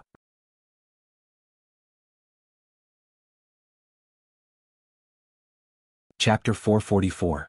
As for Zhou Wei, the residents of Jinyun ancient city who were willing to tell Lu Qing about old Nanny Chiu felt it was a taboo. No one dared to say too much. Lu Qing had been busy for a while but still couldn't find anything. As for the man in the black t-shirt and the martial artists who were monitoring 15 Wanha Street, they seemed to have hidden themselves or were waiting for something. In such a large ancient city, it was not easy to meet them. Lu Qing had no choice but to target the 2 girls in the back row. He had met them several times yesterday and knew which inn they were staying in. After waiting for a while, he finally saw 2 familiar figures around 4 or 5 in the afternoon. One of them was beautiful with a slender figure, and the other was ordinary with an artistic look. After a short rest, they set off again. Lu Qing followed them from a distance with his mobile phone. If they looked back, he pretended to be wandering around and taking photos. The 2 girls walked and stopped, laughing, looking at local specialties and listening to local musical instruments. They didn't look like they were looking for dinner. Instead, they seemed to be following fate. After following them for more than half an hour, Lu Qing was a little impatient. He walked to the front and met them by chance. Then he got closer and eavesdropped on their conversation. "Cici, look, it's him again." The artistic girl pointed at Lu Qing. The pretty girl frowned her thin eyebrows and said, "It's true. He seems to be following us all the time." "Haha, he must be attracted by your beauty but doesn't dare to talk to you. I saw him several times yesterday." The artistic girl gossiped. "But our Cici won't like such a boring, timid and unhandsome otaku." Cici bit her lower lip and said with fear, "Shen, don't say that. It's so scary. What if he's a bad guy or a pervert? It was like running into a stalker." "You're right." Shen also felt a bit uneasy. "It's daytime and there are so many people here. I don't think he'll do anything. I think he just admires you and doesn't have the guts to talk to you. He just wants to look at you." Lu Qing's mouth twitched.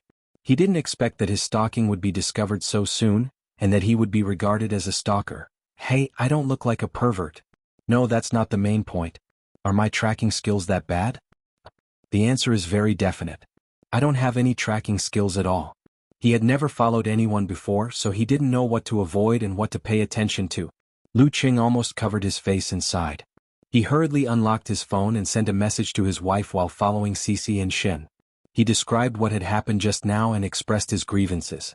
Then he clicked open the browser app, entered the search page and hurriedly typed a few words. "Tailing skills? Bah, it's more like a tracking technique." Lu Qing changed his words in a self-deprecating manner, wondering, sadly, if the other party would call the police. At this time, Cici pretended to be looking for something and quickly glanced sideways. She was so scared that she hurriedly turned her head and said, "He's still here, still here. What should we do?" Shen was also nervous. "Should we call the police? It's useless. He didn't do anything. How about we finish our meal and go back to the hotel?" Cici was a little flustered. Shen shook her head solemnly. "He'll find out where we live. Cici, let's ask Brother Huang for help. He still owes us a meal. He said he would hang out with us these 2 days but we didn't see him." "Brother Huang?" Cici was obviously convinced. "Yeah, Brother Huang looks so strong and says he's a fighter. It should be easy for him to scare away a cowardly pervert. Listen to me, the bad guys should be punished by the bad guys." The more Shen thought about it, the more convinced she was. Then she smiled in a low voice. "And Brother Huang looks at you in a weird way.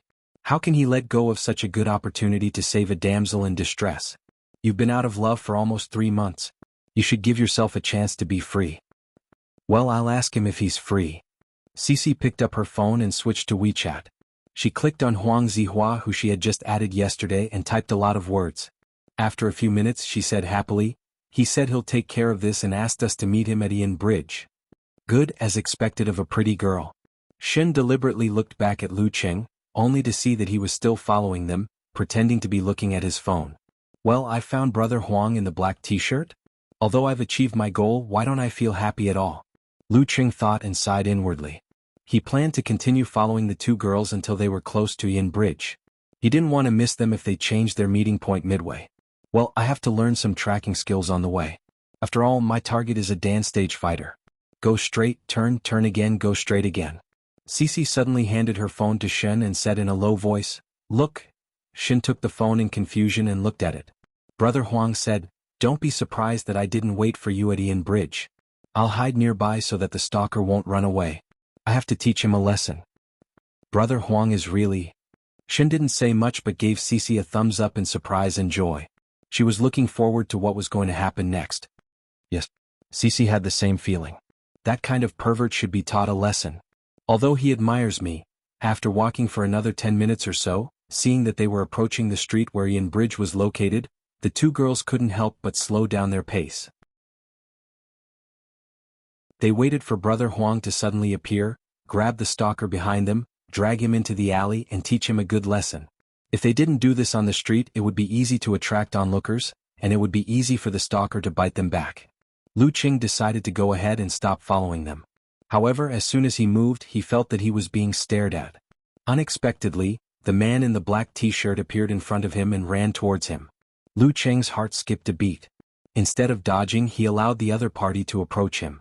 The other party stretched out his arm in an exaggerated manner and grabbed Lu Qing's shoulder tightly. Lu Qing smiled ominously. "Let's go there and have a chat." Lu Qing sighed. His stalking plan was ruined. He pretended to be trembling and didn't dare to resist. He was dragged to a quiet alley nearby. "Yes." Cici and Shen blurted out in unison. "Brother Huang is really awesome. That stalker is like a child compared to him." They turned around and walked into the alley. They wanted to see what was going on but didn't dare to. In the alley, Brother Huang, the man in the black t-shirt, let go of Lu Qing and cracked his knuckles. He put on a ferocious smile and said, "Brat, you're really something. How dare you follow a girl? If I don't teach you a lesson, you won't know that I have 3 eyes." At this moment, he saw the man wearing black-rimmed glasses raise his hands and form a hand seal. He suddenly opened his mouth and said, "Army." This. Huang Zihua's mind buzzed, and he felt as if his entire body was covered by layers upon layers of the ferocious aura of the battlefield, and he had fallen into a state of being suppressed by ghosts. He clearly knew that something was wrong,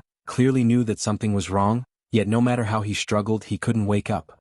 At this moment, Lu Qing connected them tightly and calmly visualized the frozen river. He adjusted the waves created by his muscles, fascia, and internal organs, and then quickly switched to the scene of thunderclouds shaking. Bang! He punched out. Severe warning. Huang Zihua, the man in the black t-shirt, had just broken free from the army formula when his vision turned black and he suddenly lost consciousness. At this moment, there was only one thought in his mind. "I've been in Jianghu for so many years and I've survived all kinds of hardships. Now I'm doomed." Thump. Lu Qing raised his hand and hit Huang Zihua again. Huang Zihua's mind and body were frozen at the same time, so he passed out completely. In broad daylight and at such a close distance, as long as he resisted, his opponent would be able to figure out who he was. Therefore, he didn't need to hide anything. Glancing at the entrance of the alley, Lu Qing squatted down and found the man's phone. He tried one by one with the man's fingerprint and finally unlocked it. After checking the man's WeChat chat history, Lu Qing roughly figured out the current situation. The man's name was Huang Zihua. He was the backbone of a sect called Jingfa School, which had some connections with Daxing Temple. Old Nanny Chio's disappearance that day was very strange. The surveillance didn't notice anything and the police found nothing either. They had to use all kinds of resources to inquire about the situation from old Nanny Chio's former lover, but so far the results were not very good. It seems that I haven't fallen behind. Lu Qing put the phone back into Huang Zihua's pocket and pinched his philtrum to wake him up. After that, Lu Qing didn't go back the way he came. Instead, he went out of the alley and merged into the crowd. Outside the alley, Cici and Shen waited for a while and then walked in curiously. After a few steps, they suddenly saw the strong man in the black t-shirt lying against the wall with his eyes closed. He was unconscious. They were stunned. Their pupils contracted and they let out a short scream, unable to believe what they had seen. What happened just now? Why was Brother Huang, who was supposed to teach the stalker a lesson, taught a lesson? Why does this matter feel so strange? Disturbed by the scream, Huang Zihua woke up completely and opened his eyes. Seeing the familiar scene in the alley, he was relieved. He knew that the master he had just encountered didn't want to kill him. The army formula. A unique skill that can freeze the mind. Clues to the fighting formula. Very young. At this moment, one thought after another appeared in Huang Zihua's mind, strung together into a line, and finally fixed on the slightly stiff face from before. It's him? Huang Zihua was startled and stood up abruptly. Ignoring Cici and Ah Shen's confused and scared eyes, he took out his mobile phone and called the sect. Then he said solemnly, "Brother, I'm here. Lu Qing is here."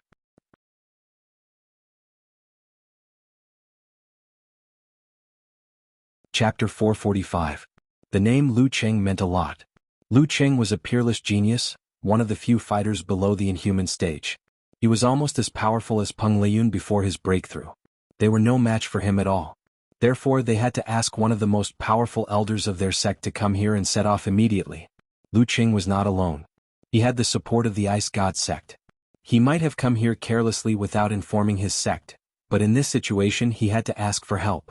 Even if the Ice God sect had little influence in the provinces and cities around the ancient city, they still had a lot of masters. Any two of them would be beyond his power to contend with. Well, the elders had to come here before tomorrow morning and search for old Nanny Chio within one day.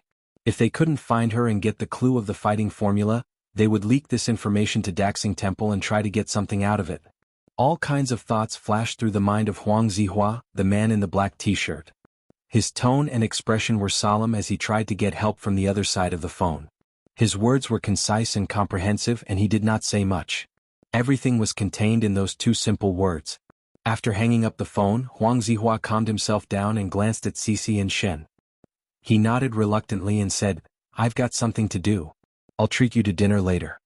The mysterious disappearance of old Nanny Chio had put him under a lot of pressure. He didn't have the time to flirt with girls until he received Cici's message. He wanted to relax and clear his mind to see if he could get some inspiration. Now that a powerful figure was here and the situation had changed drastically, he didn't have the time to chat with girls. Okay. Cici and Shen looked at each other in confusion. They didn't know what was going on at the moment, so they answered in confusion. Then Cici instinctively added worriedly, "Brother Huang, that stalker won't come again, right?" Huang Zihua gazed at her and said, Don't worry, his target is not you." Then he walked out of the alley and returned to the inn, leaving the two girls standing there in a daze. Not me. The unconscious brother Huang. The stalker didn't show up. Cici looked at Shen and suddenly had some guesses. "We seem to be involved in something serious. I'm afraid that the stalker is looking for brother Huang. I'm just a cover." After understanding this, Cici was both relieved and scared. She felt curious and inexplicably disappointed. At this moment, Ah Shen frowned and murmured to herself, "Lu Qing. This name sounds familiar." Now that his identity had been exposed, Lu Qing knew that Huang Zihua would definitely ask for help. He wasn't willing to ask for help from his parents, unless he was in a desperate situation. Therefore he packed a lot of food and returned to the inn. While eating, he analyzed and pondered over the information he had received from Huang Zihua. He wanted to speed up his progress and try to be one step ahead of Huang Zihua. Through the authorities, they found the local tyrant, Zhou Wei, but they didn't get any useful information. They had sent people to keep an eye on Li Wanquan, hoping that old Nanny Chio would walk into the trap. For this eccentric and mysterious woman, it was very likely that she would retaliate after being betrayed by Li Wanquan. Some of them were still keeping an eye on 15 Wanha Street, fearing that old Nanny Chio might come home to fetch something. Lu Qing didn't come up with any new discoveries after going through his mind. He just eliminated a lot of possibilities. Before he knew it, it was almost 8:30 in the evening. His cell phone rang with a special reminder. Yenjika sent a laughing emoji. "Haha, such a funny thing this early in the morning. Hello, pervert Qing. What can I do? I'm also helpless. I don't know how to follow people." Lu Qing sent a crying emoji. It wasn't a good experience to be a pervert, except in front of Ko. What do the two girls look like? Yenjika sent a laughing emoji. They're so. I can recognize them if I see them, but I can't remember them if I don't see them. Lu Qing thought of something and answered with a little exaggeration. Yenjika sent a biting emoji. You're lying. If they're not pretty, why would Huang Zihua hit on them? After all, he's at the dance stage. Maybe it's because it's hard for me to go from luxury to frugality. Lu Qing saw that his little fairy had fallen into his trap and sent a laughing emoji. Yanjika paused for a moment before replying, I almost laughed out loud and spat out the milk. My mom looked at me strangely. Oh, by the way, have you found any clues? She was in a good mood and brought the topic back to the right track. Does it count as a clue if all the clues are gone? Lu Qing told his wife what he had concluded. Yes. Yanjika sent a contemplative emoji with her hands on her chin. According to mystery novels, we have to go back to the starting point and start again. Since we can't figure out how old Nanny Chio left the yard, we have to go back to the place where she disappeared and start again. So, I plan to go to old Nanny Chio's house at 3 in the morning to see if there are any clues left by others. They can't find it, but it doesn't mean I can't. Not many people below the level of physical invulnerability can master a unique skill like Ice Mirror. Lu Qing said tacitly. He husband and wife think alike. Yanjika replied with a laughing emoji. The pleasant conversation became intermittent after Yanjika packed up and left the house. However, the intermittent conversation didn't last long because it was time for Lu Qing to sleep and recover his energy. After saying goodnight, he sighed and entered meditation. He fell into a deep sleep. At 3 in the morning the alarm clock rang. Lu Qing woke up at once and became energetic again. After changing into his dark martial arts suit, he told Yanjika and himself, let's go. In the dead of night the lights were lonely. Lu Qing walked in the dark and soon arrived at 15 Wanha Street. Relying on his keen senses and previous experience, he found 2 hidden posts. He waited patiently. When a drunkard passed by and attracted the attention of the hidden posts, he jumped over the wall like a big black bird and directly entered old Nanny Chio's yard. He landed silently and pounced forward like a civet cat. Lu Qing opened the door gently and entered the room, closing the door behind him. Under the starlight, he saw everything in the room, including many antique utensils, paintings and decorations. It was said that old Nanny Chio didn't like calligraphy and paintings. Lu Qing was puzzled and checked them one by one, but still found no valuable clues. He looked carefully from the living room to the bedroom, from the bedroom to the kitchen, but found nothing. Lu Qing had no choice but to stop thinking and visualize the ice mirror. He calmed himself down and reflected every detail within dozens of centimeters around him. Everything appeared. He walked back step by step according to the route he had taken just now. He felt that the surroundings were quiet and peaceful, without any unusual changes. From the kitchen to the bedroom, from the bedroom to the living room, Lu Qing suddenly heard a heartbeat, but it wasn't his own heartbeat. Thump. His scalp went numb. He stopped and listened attentively, ready to attack with all his might. After a full minute, a second plop sounded from the bottom of his heart. Thump, thump, thump. The heartbeat was slow and low, as if it came from the depths of the earth, like the call of an evil ghost. Lu Qing took a deep breath. The ice mirror in his heart was still there, and he got rid of all the creepy thoughts. A few minutes later he stepped back and looked at the spot where he had just stepped. The floor of the living room was untouched, only compacted with soil. And the weird heartbeat came from under the soil. It's here. Damn, what the hell is this? Lu Qing swallowed his saliva. His mind raced and he had a few guesses. He suddenly sat down with his legs crossed and visualized the corresponding ancient word for army. His aura immediately spread outward, like a doomsday snowstorm that darkened the sky, lowered the temperature, and pressed down on the ground where the terrifying heartbeat came from. Thump. Lu Qing sat cross-legged and reached out his right hand. With the help of his aura, he clenched his fist and knocked lightly on the ground. He said in a low voice, "Come out. Come out, I won't do anything to you." As soon as his voice fell, a strange change occurred. The ground seemed to be wriggling and colorful little insects drilled out one after another. They rushed up along his fist that was touching the ground like a tide. They were so dense that it made people tremble both physically and mentally. Lu Qing shook his head. The surface of his fist was suddenly ignited with a violent red flame.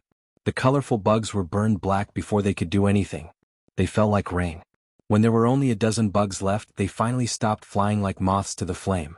A small, slightly wrinkled hand poked out of the compacted soil. It was not big and looked like a woman. In the strange scene, another hand, head, torso, and feet all crawled out of the ground, outlining an old woman in dark red clothes. Old Nanny Chio? Lu Qing secretly exhaled, withdrew his aura, and asked with a smile. The old woman, with a straight face and a slightly trembling body, corrected him. Chio Huajin. Sure enough. Lu Qing looked her up and down and found that she didn't look old except for the white hair on her head. She was dignified and elegant, not at all strange and scary as the rumors said. Well, she used to be a beauty with many pursuers. Lu Qing nodded. Supernatural power? If old Nanny Chio was strong, she wouldn't have to hide in this way. But she could hide in the soil and not come out for days like hibernation. It's hard for anyone below the level of physical invulnerability to do that. Yes.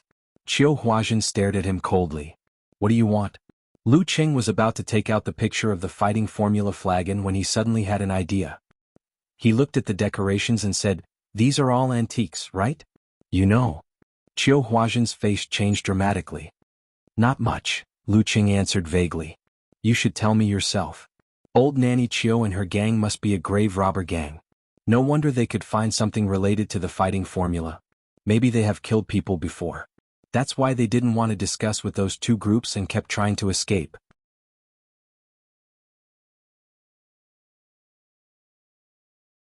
Chapter 446.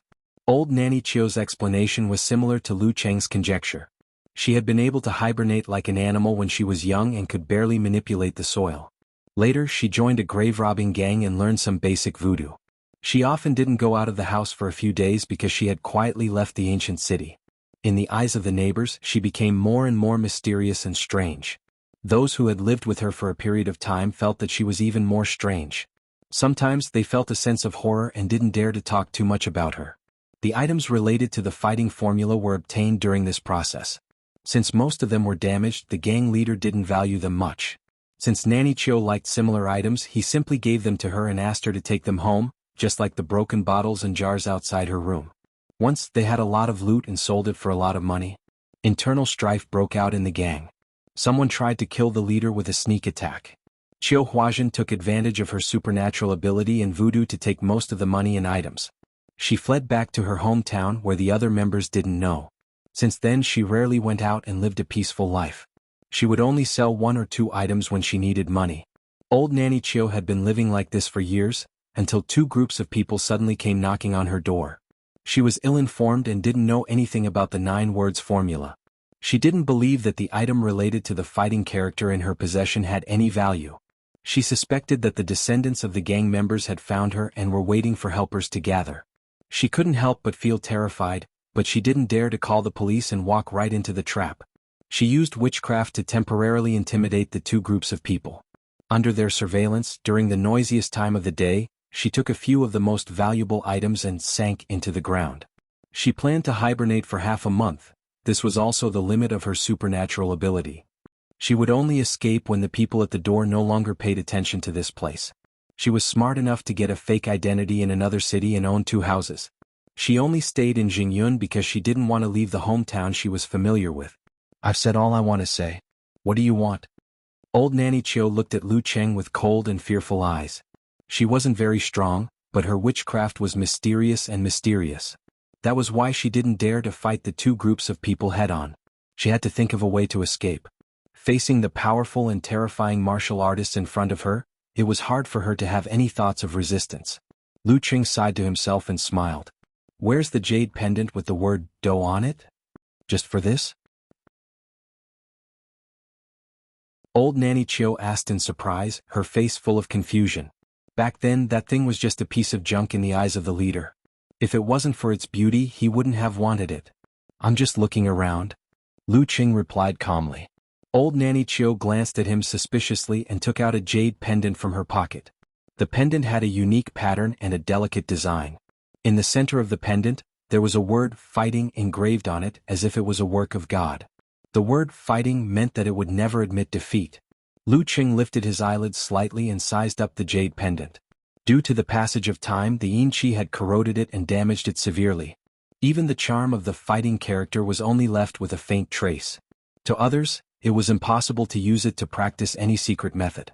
But to him, all he needed was a primer to induce the Jin Dan to resonate. That was enough. Keeping his expression unchanged, he squinted his eyes and signaled old Nanny Qiu to put the jade pendant close to him. He tried to comprehend the essence and charm of the fighting character. After 7 or 8 minutes, he managed to visualize a vague fighting character with a very faint charm. He formed a seal with both hands, one in front of the other, and pointed to his dantian. He then opened his mouth and said in a low voice, "My name is Fighting." Fighting. With an illusory buzzing sound, Lu Qing felt the Jindan in his lower abdomen tremble under the influence of the fighting character in his mind. Ripples appeared one after another.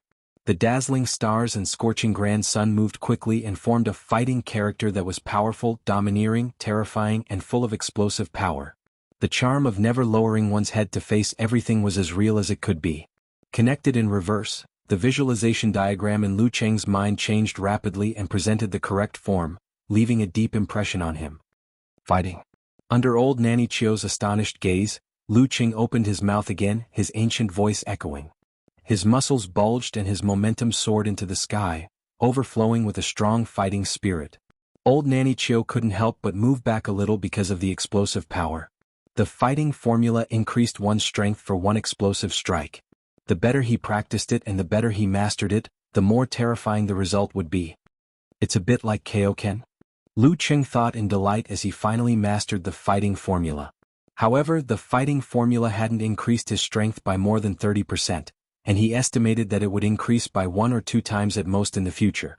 Besides, the fighting formula was completed by stimulating the qi and blood and squeezing the body. Once the limit was exceeded, the body would collapse and couldn't recover without a long period of recuperation. It might even leave serious hidden dangers. While using the fighting formula, he also noticed the changes in his Jindan. Not only did it move the stars and ripple the water, but it also seemed to have awakened the swordsman formula, forwarding formula, army formula, and attainment formula. They turned into 5 nodes in the vast universe, and formed a relatively stable structure. His premonition of danger seemed to have become stronger, and his supernatural abilities of ice and fire were connected to it to a certain extent. They were no longer isolated from the inside and outside, but more distinct, at the root pulp level, giving him a feeling that he could really influence them. Phew. I'll be able to open the door to the inhuman stage and begin to transform after some time of consolidation? Lu Qing nodded thoughtfully. After Peng Liyun recovered from his injury, he completed the transformation and received the certificate of 5th pin, officially stepping into the inhuman realm. As for Rin Li, it was said that she had entered the stage of accumulating strength to overtake others. At the end of July, she successfully pushed open the door of the inhuman realm. Well, I'm not that slow either. Lu Cheng picked up the fighting jade pendant with a smile and said to old Nanny Chio, "How much is it?" He decided to go back and carefully study the changes in his Jindan. "How much is it?" For a moment, old Nanny Chio thought she had misheard him. At this stage he could just take it away and she wouldn't dare to resist. After a moment of silence she said, "It's not a good thing. 600. "Actually, if you don't name a price I'll keep it for you," said Lu Cheng sincerely. "Anyway, I've already mastered the fighting formula. If I didn't want to keep it as a souvenir, I wouldn't even look at this jade pendant. And its actual value is only a few hundred in the eyes of others. Forget it. It's a troublemaker." Old Nanny Chio raised her eyelids and answered dispiritedly. "Okay." Lu Cheng touched his trouser pocket and suddenly felt a little embarrassed. He was afraid of a fight, so he only brought his cell phone and didn't bring his wallet. He felt his balls ache for more than 10 seconds and asked with a smile, "Can I pay with my cell phone?" "What?" Old Nanny Chio was confused. Lu Cheng cleared his throat and pretended to be normal. "I don't have money. I'll return the jade pendant to you." Old Nanny Chio suddenly understood what was going on. After a moment of silence she said, "Then I'll give it to you. I don't know what will happen to me if I keep it." "Okay. I'll put the money in your room later." Lu Cheng put away the jade pendant and thought for a moment. "I told you I won't do anything to you. As long as you can avoid being found by others, I'll pretend I never came." Old Nanny Chio nodded slightly and didn't say anything. She gathered the bug's body and lay down again. The hard soil suddenly softened and she and the bug sank into it. Then it solidified again and disappeared without a trace. Lu Cheng turned around and carefully flashed out of the room. Before the hidden post noticed him, he had already jumped over the wall and disappeared into the night. Now that it was quiet, he looked at the jade pendant and called his wife with his cell phone. "I got it." After sending the message he suddenly felt that it was unreal. The development of this matter was completely out of his expectations. Obtaining the fighting formula had been too easy, but on second thought he felt relieved. This matter was actually very simple. If Huang Zihua and the others hadn't paid too much attention to it, and if it wasn't a coincidence that scared old Nanny Chio, they would have gotten it long ago. Yin Zhika, who was in the afternoon, replied quickly with a dumbfounded expression, "Really? So fast? Qing didn't leave for long. Yeah. Lu Qing was proud of himself. He repeated the story with a smile and showed her the jade pendant. It's really there. Yenjika was relieved at first. Then she clenched her fist and said, Brother Qing is awesome. Sister Ku is awesome too. Lu Qing couldn't help but laugh. He happily replied with a few words and then said, I'll teach you later. Why can't I teach my wife the fighting formula I got with my own ability? Yenjika sat and waited obediently. Go back and get some sleep. Don't wander around outside. Okay, I'll tell my master first. Lu Qing thought for a while and suddenly said, Forget it. I'll tell him in a few days. Since the military had everything under control and was watching his game, like a parent, he wouldn't say anything. Let's see when they get anxious and take action. You're so naughty. Yenjika said after a while. Lu Qing was in a good mood. He hummed silently and returned to the inn. He didn't go back to sleep. Instead, he spent some time studying the changes in the Jindan. He was sure that under the guidance of his ice and fire supernatural abilities, he could smoothly trigger some of the energy inside the Jindan. As for the guidance, it would take time to figure it out. The rest of his gains were what he sensed at the first moment. 2 hours later, Lu Qing went out as usual and found a place to train until the sun rose from the east. At 10 in the morning, Ho Yulin and Huang Zihua saw the elders of their sect.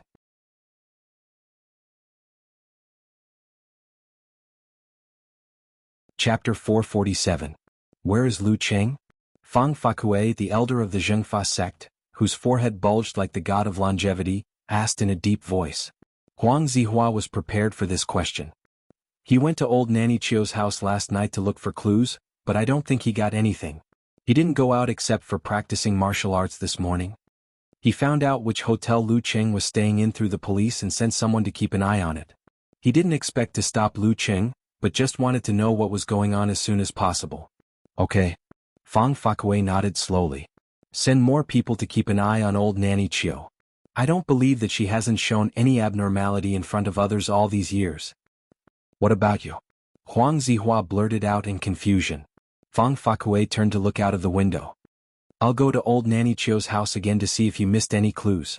In the Li family's silver jewelry shop, the greedy and lazy Li Wanquan looked at the old man with thick eyebrows and small eyes and said in a trembling voice, I told you everything.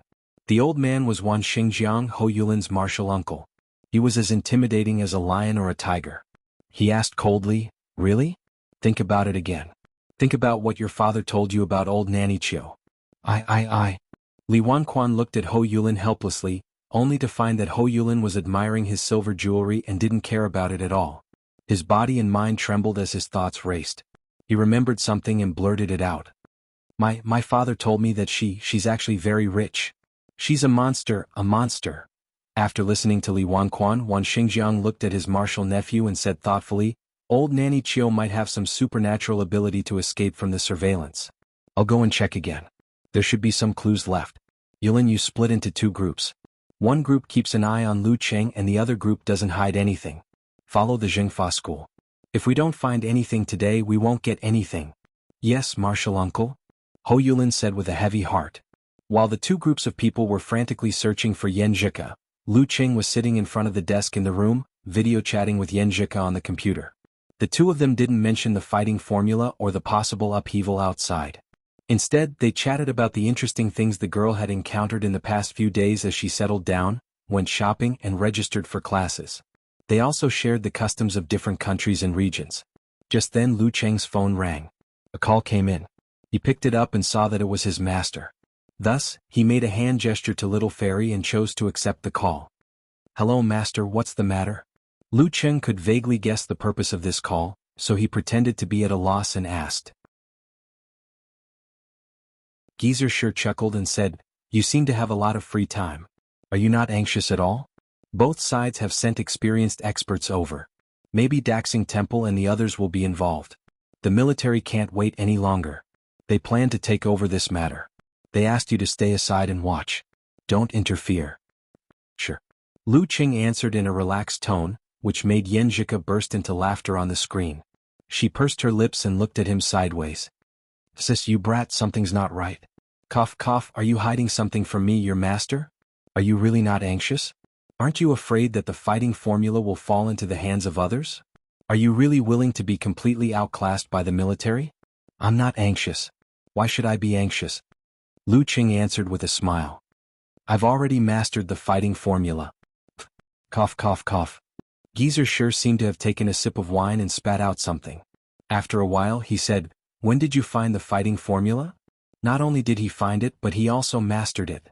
If it weren't for the dignity of a master, this old man would have asked a bunch of questions. Lu Qing briefly explained the matter from beginning to end. He didn't even hide the fact that he wanted to see the military make a fool of themselves. However, he didn't mention the abnormality of the Jin Dan.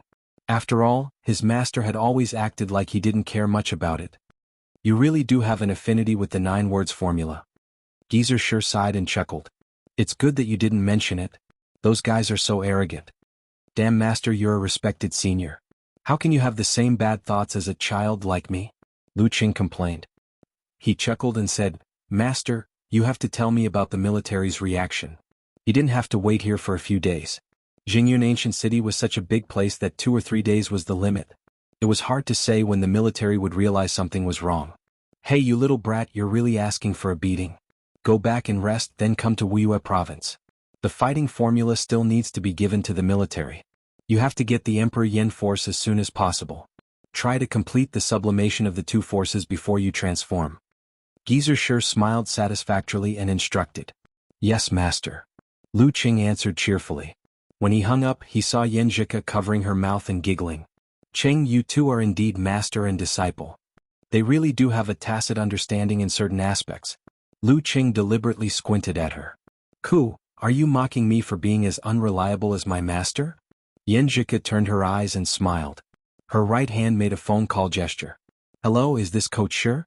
Your disciple said you're unreliable. Hurry up and get rid of this evil creature. Lu Qing silently added the second half of the sentence for his wife. After the girl went to bed, he stood up and began to pack his luggage. He had no doubt that the military could find old Nanny Chio. Large local forces might have 2 or 3 inhuman mighty ones and many Dan stage masters, so they couldn't be underestimated. However, their numbers were too small and their members were biased and monotonous. Unlike the military, they could find people who were good at fighting and good at tracking. That was why they had the confidence to not show up and watch their game with a smile.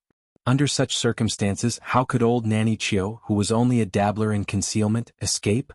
At 2:30 in the afternoon, 2 strong men, one tall and one short, directly broke into number 15 Wanhe Street, ignoring the surveillance around them.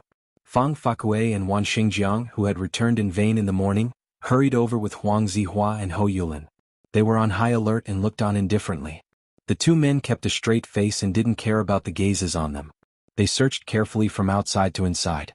After repeating the same thing over and over again, they suddenly stopped in their tracks and stopped somewhere in the living room. They looked at each other and nodded slightly. The tall man suddenly squatted down and pounded the ground with his right hand as if he was pounding medicine. Bam! Orange-red flames gathered in his hand and exploded when he pounded the ground, creating a shockwave that penetrated inside. Inhuman? Fang Fakue and Wan Xingjiang's pupils shrank, and their expressions became more solemn. Where did this inhuman mighty one come from? Ice God sect? That's not right, he used fire. Just as the hearts of the 2 groups of people slowly sank, the ground that was hit by the tall man suddenly softened, as if it had turned into a swamp. A slightly pale and wrinkled hand suddenly stretched out, leading to an old woman that everyone was familiar with. Her expression was gloomy as she muttered to herself, You're right. I still couldn't escape.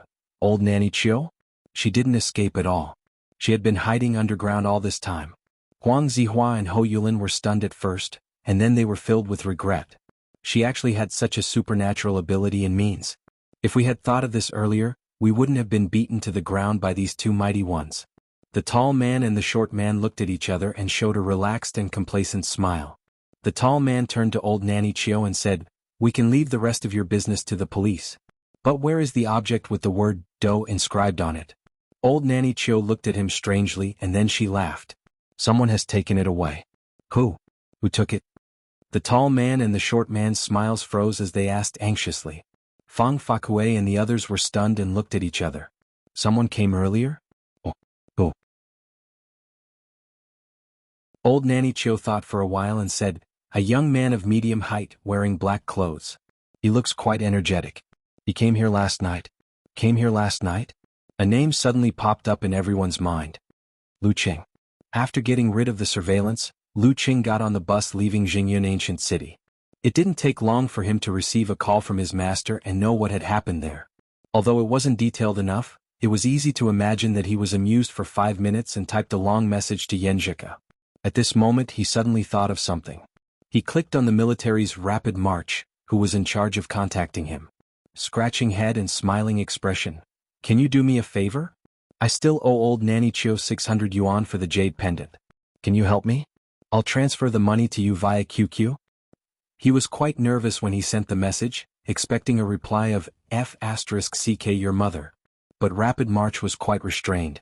After a few seconds of silence, he replied with one word, okay. Lu Qing heaved a sigh of relief and looked up. He happened to see the young couple he met on the way to the bus. They were also going back today. Lu Qing looked around and found that there were no more seats connected to each other. He stood up leisurely, pushed his black-rimmed glasses and waved at them with a smile. Come on, sit here. I'll let you. Seeing his bright and friendly smile, the young couple looked at each other in surprise and felt that there were more good people in this world. After staying at home for a few days, Lu Qing, whose longing had almost turned into impulsiveness, set off on his journey again. He flew to Wuxia province to see his master. Give me the item of the fighting formula later and familiarize yourself with the illustration of the ice spirit force, said Geyser casually. Oh, by the way, do you want to participate in a competition? The champion's prize is more than 5 million yuan. What competition? Lu Qing, who was eager to make money, asked. He couldn't practice the fighting formula with the jade pendant, but he could write one for the military since he had deepened his understanding. As for the effect and how long it would take for the jade pendant to lose its charm, that was another matter altogether. Geyser laughed. The King of Youth tournament of 4 countries doesn't include our country. It's not broadcasted in our country either.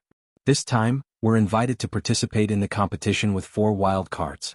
Young fighters under the age of 23 who aren't physical invulnerability.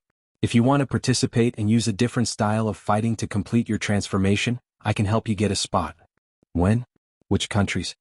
Lu Qing's heart skipped a beat. Dongying, Miluo, Xinjiang and Nanjing. August 12th to August 27th. Geyser said with a smile. Other than the champion, the top 8 also have a lot of prize money. I don't know if Peng Liyun and Renli will go. Miluo and Nanjing used to be vassals of China and had deep ties with China. Okay. Lu Qing nodded. He looked at Geyser and said seriously, Master, I want to participate.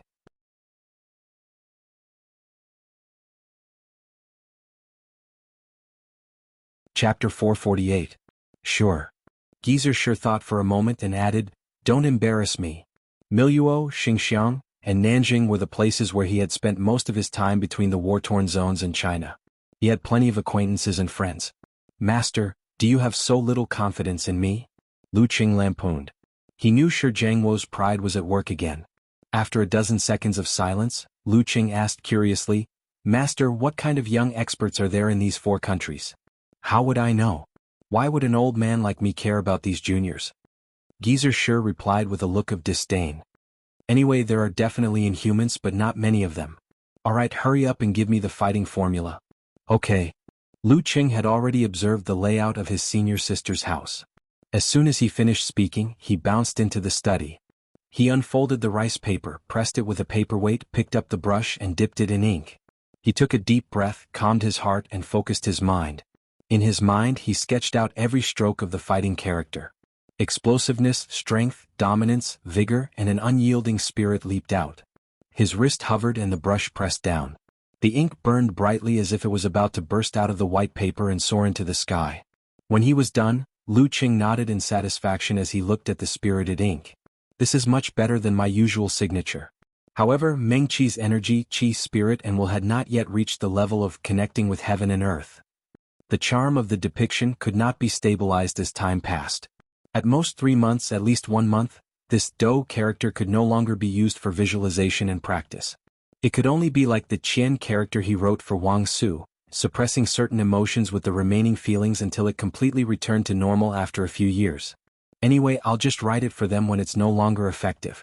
Besides, with the Queen of Thought and the Divine Enchanter of Sin Flames level, they should be able to master it within a month.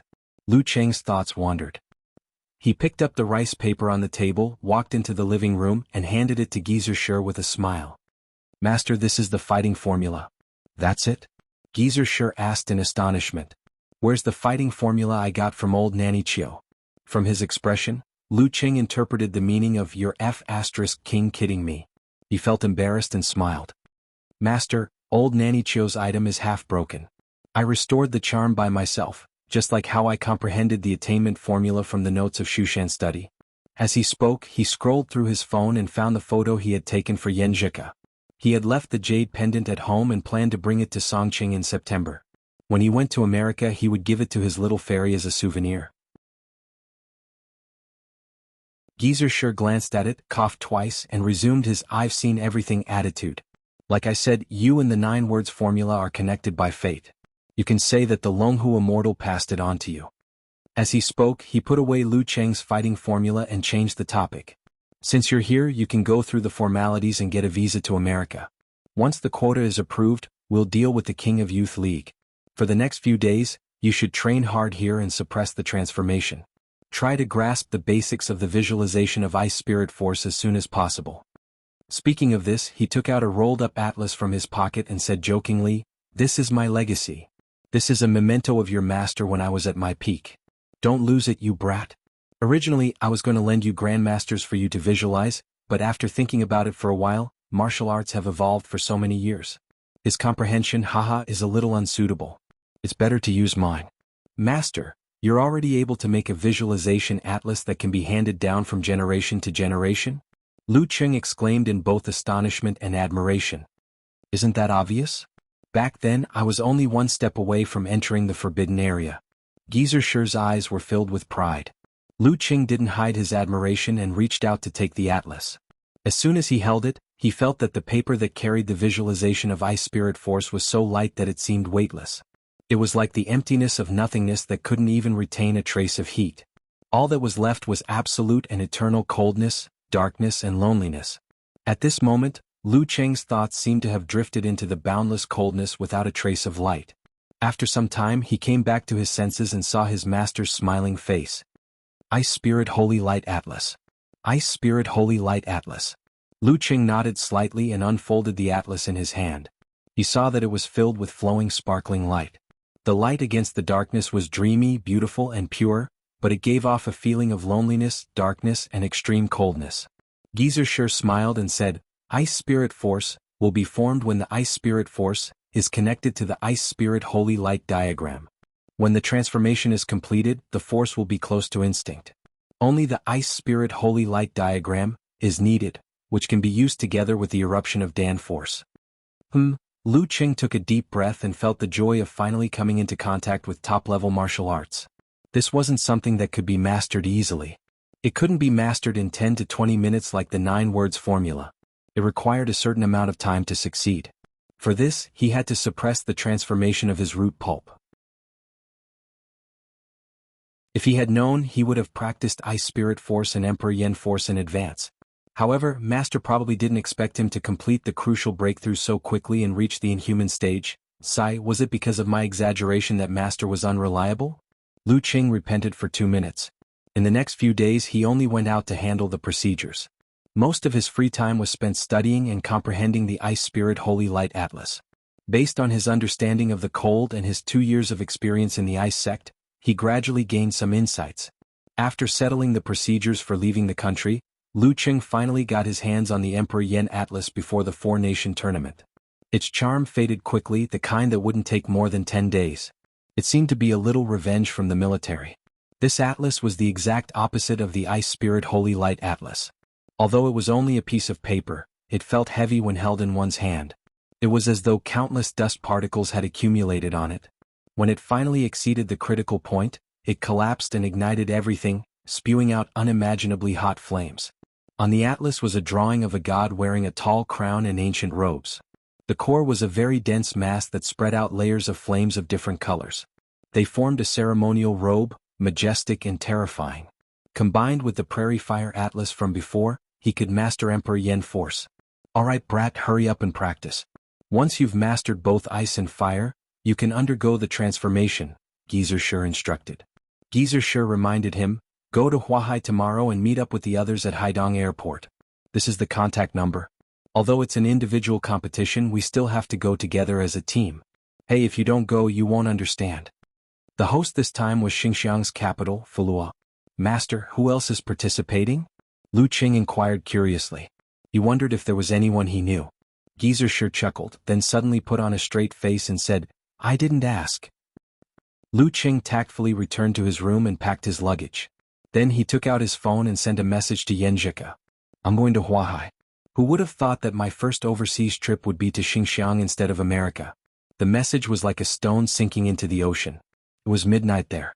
Lu Qing quietly watched for a few minutes, then felt a surge of longing that was hard to get rid of. After that, he contacted the other party, confirmed the details, and booked the high-speed train ticket. When it was almost night time, Yenjika woke up and said, Qing, I can't watch your match live again. Good thing we can find online resources in America. Ah, that's good. I can't understand much of my opponent's information. I'm a little unsure. Lu Qing replied humbly, but his spirits were lifted. The next day he tried to understand Emperor Yin force, but without a doubt he didn't gain much. After breakfast, Lu Qing carried his luggage and headed to the high-speed train station. He arrived at Haidong Airport before noon. At 2 o'clock in the afternoon he met the leader of this competition, Zhong Ningtao, at the departure hall. All right, wait a few more minutes. They said they'll be here soon. Zhong Ningtao had a slick-back hairstyle. He was of average height and had a kind smile. Okay. Lu Qing didn't rush to ask who else was there. He took out his phone and reported to his wife. Meet up. Looking forward to teammates. Just as he sent the message, he sensed something and turned to the other side.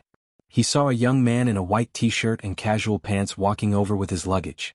He had a clean smile and a leisurely temperament. His eyes seemed to have just returned from a long journey. It was Peng Liyun.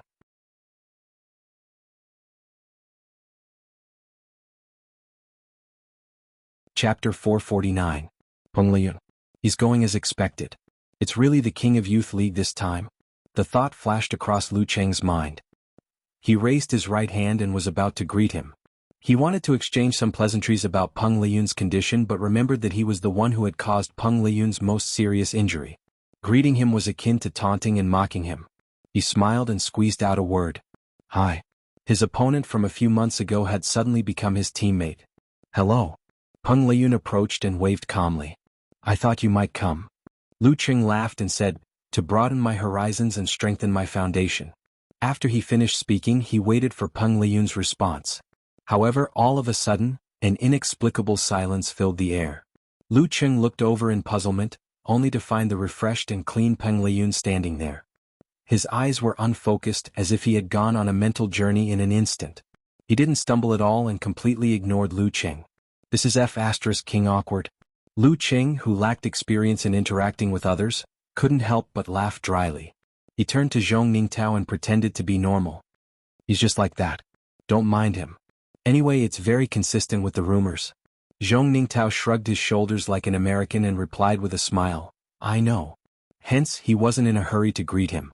Lu Qing was about to change the topic and ask about the other two teammates when Peng Liyun suddenly recovered from the blackout state. He looked at Lu Qing thoughtfully and said, I'll participate in the nationals again.